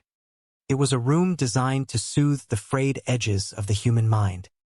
Decorated in soft forest greens, he turned to his niece, his expression filled with love and forgiveness. "Cynthia, my dear, you do not understand the risk you are taking. I knew it." He looked at the wall clock, his face suddenly tightening with a deep, sorrowful panic. "There goes Tatoa." Dr. Sinclair blinked. "Tatoa? What is Tatoa?" "A tiny island in the South Pacific," Mr. Witherspoon said, his voice barely a whisper. "What time is it, doctor?" Dr. Sinclair looked at his wristwatch. "It is exactly 3 hours and 17 minutes in the afternoon." At 3 hours and 17 minutes in the afternoon, Mr. Witherspoon said, his eyes filling with tears, "Tatoa became history because of you, because I was not there to adjust the balance. Please, weather is still. There is still time," the old man pleaded, turning back to the doctor. "It will take me days to clean up this junk if they dismantle it. Keep her away from it, doctor. Do not let them touch the balance. Remember Tatoa." Two quiet, professional orderlies stepped into the office. They looked at Dr. Sinclair, waiting for his signal. Dr. Sinclair looked at the old man, then at Cynthia.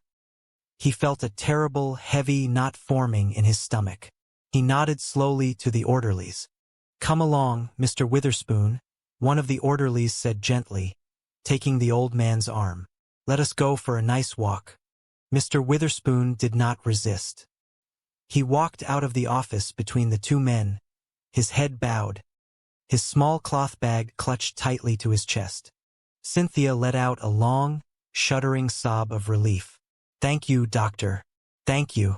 He will be safe there, won't he? Dr. Sinclair did not answer. He was staring at his notebook, where he had written the name, Tatoa. A classic case, he whispered to himself, trying to find comfort in his familiar clinical terms. Tired, feeling useless after retirement, he created a complex delusion. A typical delusion of grandeur, believing that he was vital to the world's survival. It is a very common defense mechanism. Poor Uncle Edgar, Cynthia said, wiping her eyes. You will take good care of him, won't you, doctor?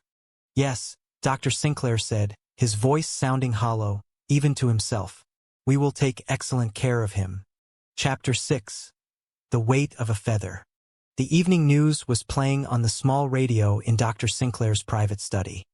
He had been trying to read a medical journal, but the words seemed to slide off the page, refusing to register in his mind. He kept looking at the telephone, expecting it to ring, though he did not know who would be calling. The voice of the news anchor drifted through the quiet room. The Mideast stalemate continues today, with diplomatic efforts yielding little progress. In domestic news, Congress has passed the new Transportation Act after a lengthy debate. And in the South Pacific, the tiny island of Tatoa has been destroyed by a sudden, massive tidal wave. Early reports indicate the island has been completely submerged. Details on this and all the news in an hour. Dr. Sinclair froze.